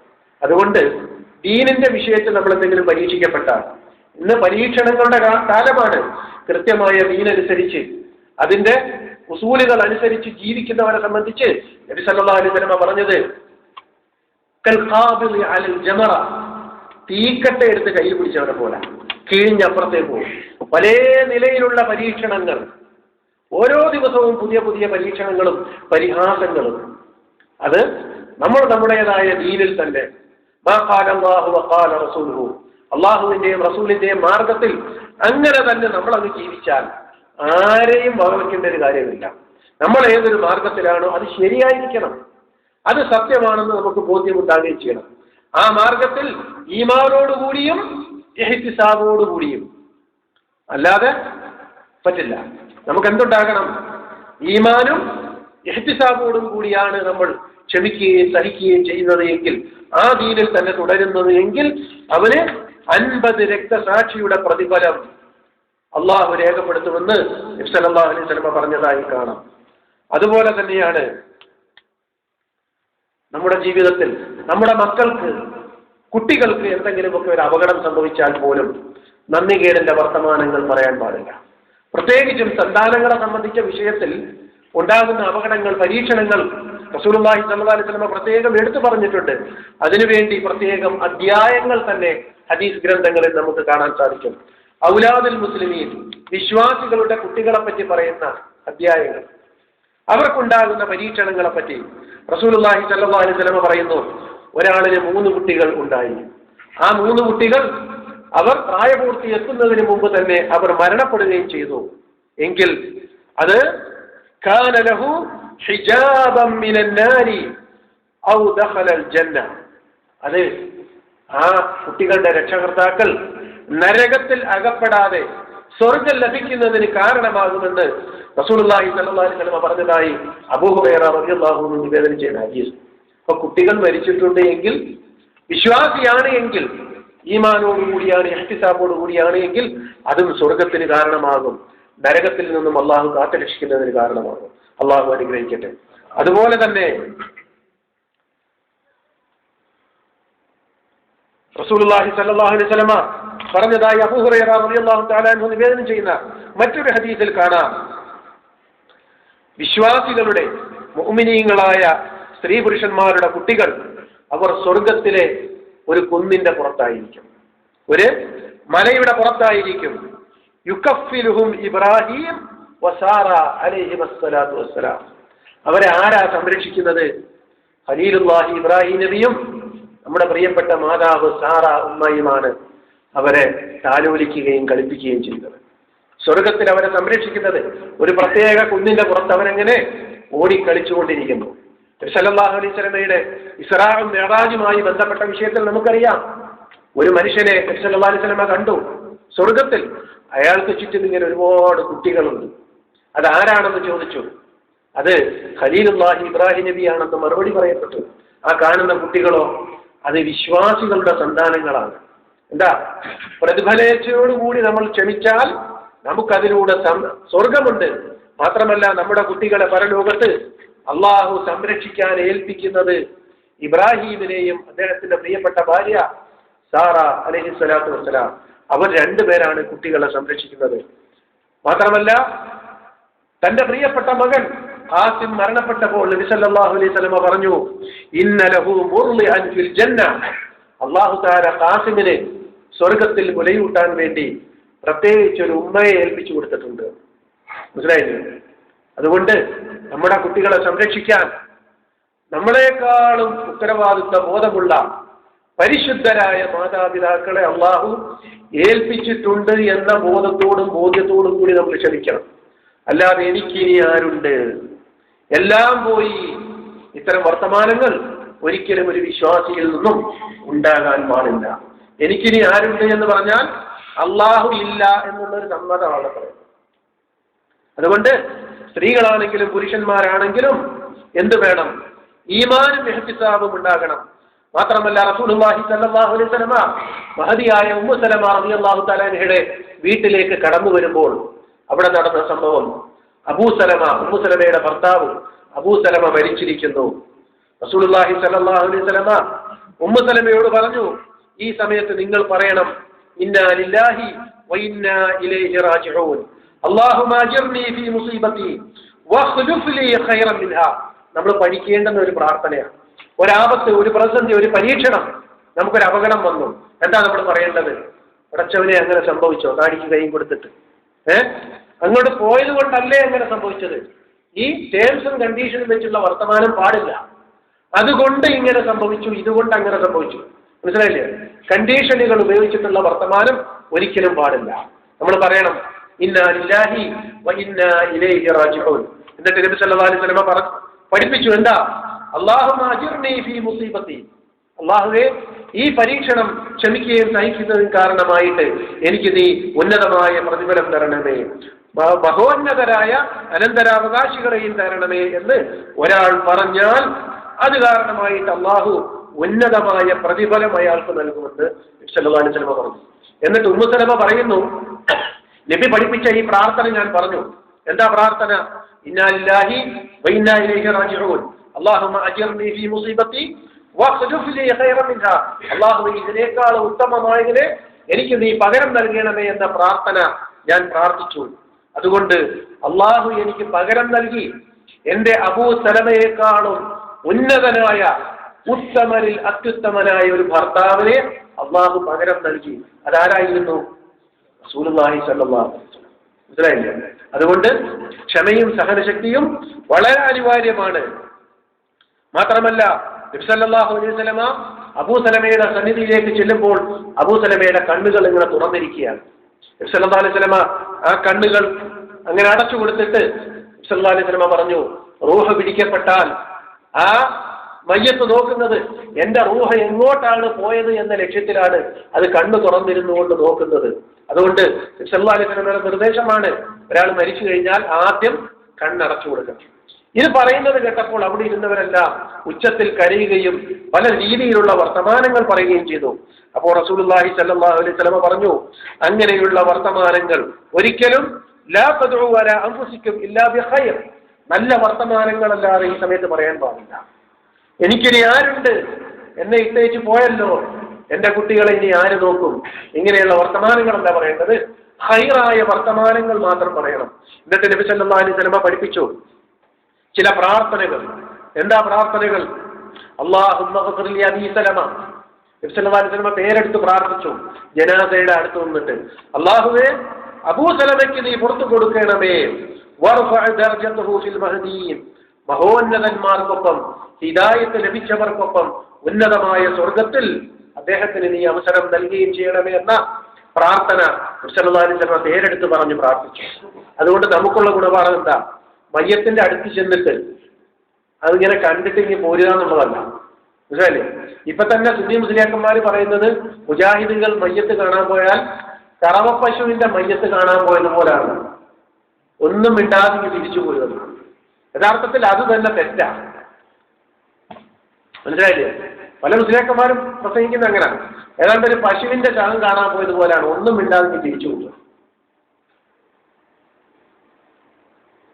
അതുകൊണ്ട് നബിസല്ലല്ലാഹു പഠിപ്പിക്കുന്നു, മരിച്ചത് ആരാണോ ആ വ്യക്തിയുടെ പേരെടുത്തു തന്നെ ജനാസയുടെ അടുത്ത് നിന്ന് നമുക്ക് പ്രാർത്ഥിക്കാം. ആ വ്യക്തി ഇന്ന ആളാണെങ്കിൽ അല്ലാഹുവേ അദ്ദേഹത്തിന് നീ പുറത്തു കൊടുക്കണം, ഉന്നതമായ സ്വർഗത്തിൽ നീ അവസരം നൽകണം, ഉത്തമരായ അനന്തരാവകാശികളെ നീ നൽകണമെന്നുള്ള അർത്ഥത്തിൽ നമുക്ക് പ്രാർത്ഥിക്കാവുന്നതാണ്. മാത്രമല്ല അല്ലാഹുവേ ഖബറിനെ നീ വിശാലമാക്കി കൊടുക്കണം, ഖബറിനെ നീ പ്രകാശപൂരിതമാക്കി കൊടുക്കണം എന്നുള്ള അർത്ഥത്തിലുള്ള പ്രാർത്ഥനയും നബി സല്ലല്ലാഹു അലൈഹി വസല്ലം പ്രാർത്ഥിച്ചതായി കാണാൻ സാധിക്കും സഹീഹ് മുസ്ലിമിൽ. മാത്രമല്ല ഇത്തരം സമയത്ത് ഒരാൾ ഈ സാഹചര്യത്തിൽ ക്ഷമിക്കുകയും സഹനശക്തിയും ഈമാനും ഇഹ്തിസാബും പ്രകടിപ്പിച്ചാൽ അല്ലാഹു തആല തന്റെ മലക്കുകളോട് ചോദിക്കും, നിങ്ങൾ ഖബൽതും വലദ അബ്ദി, എന്റെ ദാസന്റെ മകനെയാണോ നിങ്ങൾ തിരിച്ചു വിളിച്ചത്? അപ്പോൾ മലക്കുകൾ പറയും, അതെ. ഖബൽതും സമ്രത ഫുആദിഹി, എന്റെ ദാസന്റെ കരളിന്റെ കഷണമാണോ നിങ്ങൾ പിടിച്ചെടുത്തിരിക്കുന്നത്? അപ്പോൾ മലക്കുകൾ പറയും, ഞാൻ അതെ അല്ലാഹുവേ, ആ മനുഷ്യന്റെ കരളിന്റെ കഷണത്തിനെയാണ് ഞങ്ങൾ പിടിച്ചിരിക്കുന്നത്. അത് മക്കളാകാം, ഭാര്യയാകാം, ആരും തന്നെയാകാം. എന്നിട്ട് അല്ലാഹു ചോദിക്കുന്നു, ഫമാദാ ഖാല അബ്ദി, എന്നിട്ട് എന്റെ ദാസൻ എന്ത് പറഞ്ഞു? അപ്പൊ മലക്കുകൾ പറയുന്നു, യഖൂലൂന ഹമിദക വസ്തർജ, ആ നിന്റെ അടിമ അൽഹംദുലില്ലാഹ് ഇന്നാ ലില്ലാഹി വ ഇന്നാ ഇലൈഹി റാജിഊൻ, നല്ല വർത്തമാനങ്ങൾ പറഞ്ഞു, അല്ലാഹുവിനോട് പ്രാർത്ഥിച്ചു. അപ്പോൾ അല്ലാഹു തആല മലക്കുകളോട് പറയും, ഇബ്നു ലിഅബ്ദി ബൈതൻ ഫിൽ ജന്ന, സ്വർഗ്ഗത്തിൽ അവന് ഉന്നതമായ ഒരു ഭവനം പണിഞ്ഞു കൊടുക്കാൻ. മാത്രമല്ല വസമ്മൂഹു ബൈത്തുൽ ഹംദ്, ബൈത്തുൽ ഹംദ് എന്ന് അതിന് പേരും നൽകാൻ പറയും. മനസ്സിലായില്ലേ? അല്ലാഹു നമ്മെ അനുഗ്രഹിക്കുമാറാകട്ടെ. അപ്പം ഉന്നതമായ സ്വർഗത്തിൽ ഇടം ലഭിക്കാൻ കാരണമാകുന്ന കാര്യങ്ങളാണ് പരീക്ഷണങ്ങളുടെ വിഷയത്തിൽ വിശ്വാസികൾ അനുവർത്തിക്കേണ്ടത്. അത് നമ്മുടെ ബാധ്യതയാണ്. മാത്രമല്ല റസൂലുള്ളാഹി സ്വല്ലല്ലാഹു അലൈഹി വസല്ലമ നമ്മുടെ നിത്യജീവിതത്തിൽ ഇത്തരം അപകടങ്ങളിലും ആപത്തുകളിൽ നിന്നും കാവലാകുന്ന ചില പ്രാർത്ഥനകൾ കൂടി നമ്മൾ പഠിപ്പിച്ചിട്ടുണ്ട്. അതും നമ്മൾ പ്രാർത്ഥിക്കണം, നിത്യജീവിതത്തിൽ നമ്മൾ പതിവാക്കേണ്ടതുണ്ട്. നിത്യജീവിതത്തിലെ പ്രാർത്ഥനകൾ എന്ന് പറയുമ്പോൾ സ്വബാഹിലും സുബഹി നമസ്കാരത്തിന് ശേഷം പ്രത്യേകിച്ച്, അതുപോലെ തന്നെ അസർ നമസ്കാരത്തിന് ശേഷം പതിവായി ചെറിയ ചെറിയ പ്രാർത്ഥനകളുണ്ട്. അത് നമ്മൾ പഠിക്കണം. ഇപ്പം അബ്ദുൽ ലത്തീഫ് സുല്ലമി മാറഞ്ചേരി അദ്ദേഹം തയ്യാറാക്കിയ ഒരു ചെറിയ ബക്കറ്റ് ഡയറി അതിവിടെ സെന്ററിൽ ഉണ്ടെന്നാണ് എനിക്ക് തോന്നുന്നത്. അത് നമുക്ക് പ്രാർത്ഥനകൾ പഠിക്കാൻ വളരെ ഉപകരിക്കുന്ന ഒരു പുസ്തകമാണ്. അതുപോലെ തന്നെ മറ്റ് ചെറിയ ചെറിയ പുസ്തകങ്ങൾ ലഭ്യമാണ്. പ്രഭാതത്തിലും പ്രദോഷത്തിലും നമ്മൾ പതിവാക്കുന്ന ഈ പ്രാർത്ഥന ഒരുപാട് അപകടങ്ങളിൽ നിന്നും ആപത്തുകളിൽ നിന്നും നമ്മെ സംരക്ഷിക്കാൻ കാരണമാകുന്നതാണ്. ഇനി ഒരാൾ തന്റെ ജീവിതത്തിൽ പതിവാക്കിയ ഈ പ്രാർത്ഥനകൾ ഒരു ദിവസം പറയാൻ മറന്നുപോയി, അല്ലെങ്കിൽ മറ്റെന്തെങ്കിലും കാരണത്താൽ വിട്ടുപോയെങ്കിൽ ഓർമ്മ വരുന്ന സമയത്ത് അത് അയാൾക്ക് ചെയ്യാവുന്നതാണ് എന്ന് പോലും ഹദീസുകളിൽ സൂചന കാണുന്നു. അത്രത്തോളം ഗൗരവമുള്ള വിഷയമാണ്. റസൂലുള്ളാഹി സ്വല്ലല്ലാഹു അലൈഹി വസല്ലമ ചില പ്രാർത്ഥനകൾ തന്റെ ജീവിതത്തിൽ ഒരിക്കലും ഒഴിവാക്കിയിരുന്നില്ല. എന്തൊക്കെയാ?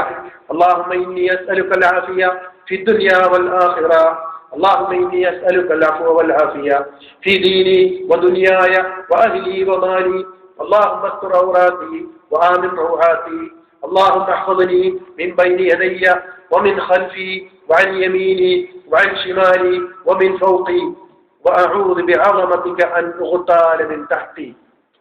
നമ്മൾ ഈ പറഞ്ഞ ഒട്ടുമിക്ക വിഷയങ്ങളും ഉൾപ്പെടുന്ന വളരെ ഗൗരവമേറിയ ഒരു പ്രാർത്ഥനയാണ്. എന്താ? അള്ളാഹുവിനോട് തന്റെ അഹ്ലിനും മാലിനും സംരക്ഷണം ആവശ്യപ്പെട്ടുകൊണ്ടുള്ള ഒരു പ്രാർത്ഥനയാണ്. അള്ളാഹുവെ, എന്റെ ഇടതു ഭാഗത്തു നിന്നും വലതു ഭാഗത്തു നിന്നും മുകളിൽ നിന്നും താഴെ നിന്നും എല്ലാ നിലയിലും അള്ളാഹുവെ നീ എന്നെ സംരക്ഷിക്കണമേ.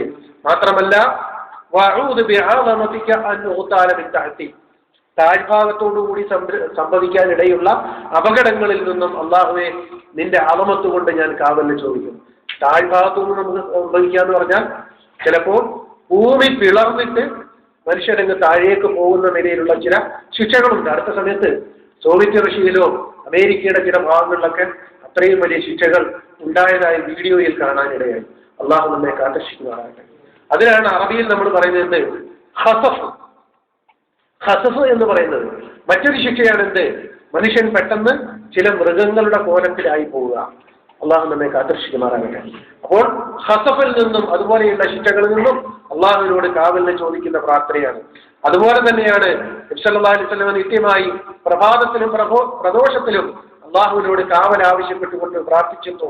ബിസ്മില്ലാഹില്ലദീ ലാ യദുറു മഅ ഇസ്മിഹി ശൈഉൻ ഫിൽ അർളി വലാ ഫിസ് സമാഇ വഹുവസ് സമീഉൽ അലീം. അത് 3 പ്രാവശ്യം. അങ്ങനെ അയാൾ പ്രാർത്ഥിച്ചാൽ വലം യദുറുഹു ശൈഅൻ. മറ്റൊരു നിവേദനത്തിൽ കാണാം ലം തുസിബുഹു ഫജ്അതു ബലാഇൻ. അപ്രതീക്ഷിതമായി ഉണ്ടാകുന്ന അപകടങ്ങളിൽ നിന്നും ഇൻഷാ അല്ലാഹ് അയാൾ സംരക്ഷിക്കപ്പെടുമെന്നാണ് ഈ ഹദീസിൽ നിന്നും മനസ്സിലാക്കാൻ സാധിക്കുന്നത്. അതുകൊണ്ട് ഇത്തരം പ്രാർത്ഥനകൾ നമ്മൾ പഠിക്കണം, അത് മനഃപാഠമാക്കാൻ ശ്രമിക്കണം. അതുപോലെ തന്നെയാണ് നബി സല്ലല്ലാഹു അലൈഹി വസല്ലമ തന്റെ പേരക്കുട്ടികളായ ഹസനെയും ഹുസൈനെയും എടുത്ത് കയ്യിൽ വെച്ചുകൊണ്ട് ചില പ്രത്യേക മന്ത്രങ്ങൾ, ചില പ്രത്യേക പ്രാർത്ഥനകൾ. അതെന്താ? അഊദു ബികലിമാത്തില്ലാഹി താമ്മ മിൻ കുല്ലി ശൈത്താനിൻ വഹാമ്മ വമിൻ കുല്ലി ഐനിൻ ലാമ്മ. ചെറിയ കുട്ടികളെ നമ്മൾ മടിയിലൊക്കെ ഇരുത്തുന്ന സമയത്ത് എപ്പോഴും പറയാം, അതല്ലാത്തപ്പോഴും നമുക്ക് നിത്യജീവിതത്തിൽ പതിവാക്കാവുന്ന പ്രാർത്ഥനകൾ. അതുപോലെ തന്നെയാണ് നബി സല്ലല്ലാഹു അലൈഹി വസല്ലമ പ്രാർത്ഥിച്ചു, അല്ലാഹുമ്മ ഇന്നി അഊദു ബിക മിൻ സവാലി നിഅമതിക വതഹവ്വുലി ആഫിയതിക വഫുജ്അതി നിഖ്മതിക വജമീഇ സഖ്തിക. സുപ്രധാനമായ ഒരു പ്രാർത്ഥനയാണ്. അല്ലാഹുവേ, നീ നൽകിയ നിഅമത്ത് ഇല്ലാതെയാകുന്നതിൽ നിന്നും നിന്നോട് ഞാൻ കാവലിനെ ചോദിക്കുന്നു. സവാലി നിഅമത്ത് എന്ന് പറഞ്ഞാൽ അള്ളാഹു നൽകിയ ഒരു അനുഗ്രഹം പെട്ടെന്നില്ലാതെയാകുക. അപകടങ്ങളിലൂടെ, അഗ്നിബാധയിലൂടെ, പ്രളയങ്ങളിലൂടെ പെട്ടെന്നില്ലാതെയാകുന്നു. അതിൽ നിന്നും കാവലിനെ ചോദിക്കുന്നു. വതഹവ്വുലി ആഫിയതിക, നീ നൽകിയ ആരോഗ്യം പെട്ടെന്ന് മറ്റൊരവസ്ഥയിൽ, നല്ല ആരോഗ്യവാനായി ഓടി നടന്ന മനുഷ്യൻ പെട്ടെന്ന് തളർന്നു പോകും. അള്ളാഹു നമ്മെ കാത്തിരക്ഷിക്കുന്നതാണ്. അത്തരം വിഷയങ്ങൾക്ക് കാവൽ. മാത്രമല്ല വഫുജ്അതി നിഖ്മതിക, അപ്രതീക്ഷിതമായി ഉണ്ടാകുന്ന നിന്റെ പരീക്ഷണങ്ങൾ. അതുപോലെ തന്നെ വജമീഇ സഖ്തിക, നിന്റെ എല്ലാ തരത്തിലുള്ള കോപങ്ങളിൽ നിന്നും ഞങ്ങൾ കാവലിനെ ചോദിക്കുന്നു. ആ ഒരു പ്രാർത്ഥനയും അതിൽ മരണം ഉൾപ്പെടെയുള്ള വിഷയങ്ങൾ ഉൾപ്പെടുന്നു എന്നാണ് ഇതിന്റെ വിശദീകരണത്തിൽ മനസ്സിലാക്കാൻ സാധിക്കുന്നത്. അള്ളാഹു നമ്മെ കാത്തിരക്ഷിക്കുമാറാകട്ടെ. മാത്രമല്ല നബി സല്ലല്ലാഹു അലൈഹി വസല്ലം പ്രാർത്ഥിച്ചു, അല്ലാഹുമ്മ ഹസിൻ ആഖിബതനാ ഫിൽ ഉമൂരി കുല്ലിഹാ വഅജിർനാ മിൻ ഖിസി ദുനിയാ വഅദാബിൽ ആഖിറ. അല്ലാഹുമ്മ ഹസിൻ ആഖിബതനാ ഫിൽ ഉമൂരി കുല്ലിഹാ, എല്ലാ വിഷയത്തിന്റെയും പര്യാവസാനം അഹ്സിൻ, അല്ലാഹുവേ നീ നല്ല നിലയിൽ പര്യാവസാനം നൽകണം എന്ന അർത്ഥത്തിലുള്ള പ്രാർത്ഥന. അതുപോലെ തന്നെ ഭൗതികമായ ഖിസിയെ, നികൃഷ്ടതകളിൽ നിന്നും പരീക്ഷണങ്ങളിൽ നിന്നും അല്ലാഹുവേ നീ കരകയറ്റണമേ. അതുപോലെ തന്നെ അസാബിൽ ആഖിറ, പരലോകത്തിന്റെ ശിക്ഷയിൽ നിന്നും നാഥാ നീ ഞങ്ങളെ കാത്തുരക്ഷിക്കണമേ എന്നുള്ള പ്രാർത്ഥനയും. നമ്മൾ ഈ നിത്യജീവിതത്തിലെ പ്രാർത്ഥനയുമായി ബന്ധപ്പെട്ട് ഒരു വിഷയം കൂടി മനസ്സിലാക്കാനുള്ളത്, നിത്യജീവിതത്തിലെ പ്രാർത്ഥനകൾ വിശദീകരിക്കുന്ന ഒരുപാട് ചെറിയ ചെറിയ പുസ്തകങ്ങളും ഡയറികളും 313 515 ഒക്കെ ഏടുകളുണ്ട്. പക്ഷെ അതിൽ ഞാൻ മനസ്സിലാക്കിയിടത്തോളം 80% അടിസ്ഥാനമില്ലാത്ത പ്രാർത്ഥനകളാണ്. ചെറിയ ചെറിയ ഡയറികൾ ഏടുകളായി പരിചയപ്പെടുത്തുന്ന 313 114 ചെറിയ ചെറിയ ഏടുകൾ, ഫോട്ടോസ്റ്റാറ്റുകൾ, അതിൽ 80-85% വ്യാജമാണ്, സനദില്ലാത്ത പ്രാർത്ഥനകളാണ്. അതുകൊണ്ട് നമ്മൾ ഉപയോഗിച്ചു വരുന്ന പ്രാർത്ഥനാ പുസ്തകങ്ങൾ ആ വിഷയത്തിൽ അറിവുള്ള ആളുകളെ, പണ്ഡിതന്മാരെ കാണിച്ച് അത് ശരിയാണെന്ന് ബോധ്യപ്പെടണം, ഉറപ്പാക്കണം. എന്നിട്ടാണ് അത് മനഃപ്പാഠമാക്കുകയും പഠിപ്പിക്കുകയും ചെയ്യേണ്ടത് എന്ന് പ്രത്യേകിച്ച് ഓർമ്മപ്പെടുത്തുകയാണ്. സഹോദരന്മാരെ, വിശുദ്ധ ഖുർആനിലെ സൂറത്തുൽ ബഖറയിൽ അല്ലാഹു നമ്മളോട് നൽകിയ നമുക്കുള്ള ഒരു നിർദ്ദേശം, وَلَنَبْلُوَنَّكُمْ بِشَيْءٍ مِنَ الْخَوْفِ وَالْجُوعِ وَنَقْصٍ مِنَ الْأَمْوَالِ وَالْأَنْفُسِ وَالثَّمَرَاتِ وَبَشِّرِ الصَّابِرِينَ. നിങ്ങളെ ഞാൻ ഖൗഫ് കൊണ്ടും ജൂഉ കൊണ്ടും നഖ്സും മിനൽ അംവാലി വൽ അൻഫുസ് കൊണ്ടെല്ലാം പരീക്ഷിക്കും. ഈ പറഞ്ഞ എല്ലാ പരീക്ഷണങ്ങളും അതിൽ ഉൾപ്പെടുന്നു. അതുകൊണ്ട് വബശ്ശിരി സ്വാബിരീൻ, ക്ഷമാശീലർക്ക് സന്തോഷ വാർത്തയുമുണ്ട്. ക്ഷമാശീലരോട് സന്തോഷ വാർത്ത അറിയിക്കുക. എന്താ? അല്ലദീന ഇദാ അസാബത്തുഹും മുസീബ, ആരാണ് ക്ഷമാശീലർ? അവർക്ക് എന്തെങ്കിലും ബുദ്ധിമുട്ടോ പ്രയാസമോ ഈ പറയുന്ന അപകടങ്ങളോ ആപത്തോ വന്നാൽ അവർ പറയും ഇന്നാ ലില്ലാഹി വ ഇന്നാ ഇലൈഹി റാജിഊൻ. നിശ്ചയമായും ഇതെല്ലാം അല്ലാഹു നൽകിയതാണ്, അവൻ ഉദ്ദേശിക്കുന്ന സമയത്ത് അവനിലേക്ക് മടങ്ങിപ്പോകും. അവർ ഉലൈക അലൈഹിം സ്വലവാത്തും മിർ റബ്ബിഹിം വറഹ്മ വഉലൈക ഹുമുൽ മുഹ്തദൂൻ. അവർക്കാണ് അള്ളാഹുവിൽ നിന്നുള്ള കരുണാ കടാക്ഷവും ശാന്തി സമാധാനവും ഒക്കെ ലഭിക്കുന്നത്. അവരാണ് ഹിദായത്ത് ലഭിച്ചവർ, അവരാണ് സത്യത്തിന്റെ വക്താക്കൾ. ഇത് സൂറത്തുൽ ബഖറയിൽ 155 മുതൽ 157 വരെയുള്ള വചനങ്ങൾ. അള്ളാഹു എല്ലാ നല്ലതിനെയും കേട്ടതിൽ നിന്നും ഉത്തമമായതിനെ മാത്രം പിൻപറ്റുന്ന സത്യവിശ്വാസികളുടെ ഗണത്തിൽ നമ്മെ അവരെയും ഉൾപ്പെടുത്തി അനുഗ്രഹിക്കുമാറാകട്ടെ. നമ്മുടെ ജീവിതത്തിൽ അപ്രതീക്ഷിതമായി വന്ന് ഭവിക്കാൻ സാധ്യതയുള്ള എല്ലാ പരീക്ഷണങ്ങളിൽ നിന്നും അള്ളാഹു നമ്മെയും നമ്മുടെ കുടുംബത്തിനെയും നമ്മുടെ ബന്ധുമിത്രാദികളെയും കാത്തുരക്ഷിക്കുമാറാകട്ടെ. ജീവിതത്തിൽ അറിഞ്ഞും അറിയാതെ സംഭവിച്ച എല്ലാ അബദ്ധങ്ങളും അള്ളാഹു നമുക്ക് പുറത്ത് മാപ്പ് നൽകി അനുഗ്രഹിക്കുമാറാകട്ടെ. നമ്മുടെ എല്ലാ നന്മകൾക്കും കാരണക്കാരായ നമ്മുടെ പ്രിയപ്പെട്ട മാതാപിതാക്കൾ, നമ്മുടെ ഉറ്റവരും ഉടയവരുമായ ബന്ധുമിത്രാദികൾ, ഗുരുനാഥന്മാർ, അള്ളാഹു എല്ലാവർക്കും ഉന്നതമായ ഫിർദൗസുൽ അഅ്ല എന്ന സ്വർഗ്ഗത്തിൽ ഇടം നൽകി അനുഗ്രഹിക്കുമാറാകട്ടെ. അല്ലാഹുമ്മ ഗ്ഫിർ ലിൽ മുഅ്മിനീന വൽ മുഅ്മിനാത്ത് അൽ മുസ്ലിമീന വൽ മുസ്ലിമാത്ത് അൽ അഹ്യാഇ മിൻഹും വൽ അംവാത്ത് ഇന്നക സമീഉൻ ഖരീബുൻ മുജീബു ദഅവാത്ത്. اللهم يا قاضي الحاجات سبحانك اللهم وبحمدك أشهد أن لا إله إلا أنت أستغفرك وأتوب إليك. وصلى الله على نبينا محمد وعلى آله وصحبه أجمعين والحمد لله رب العالمين. السلام عليكم ورحمة الله وبركاته.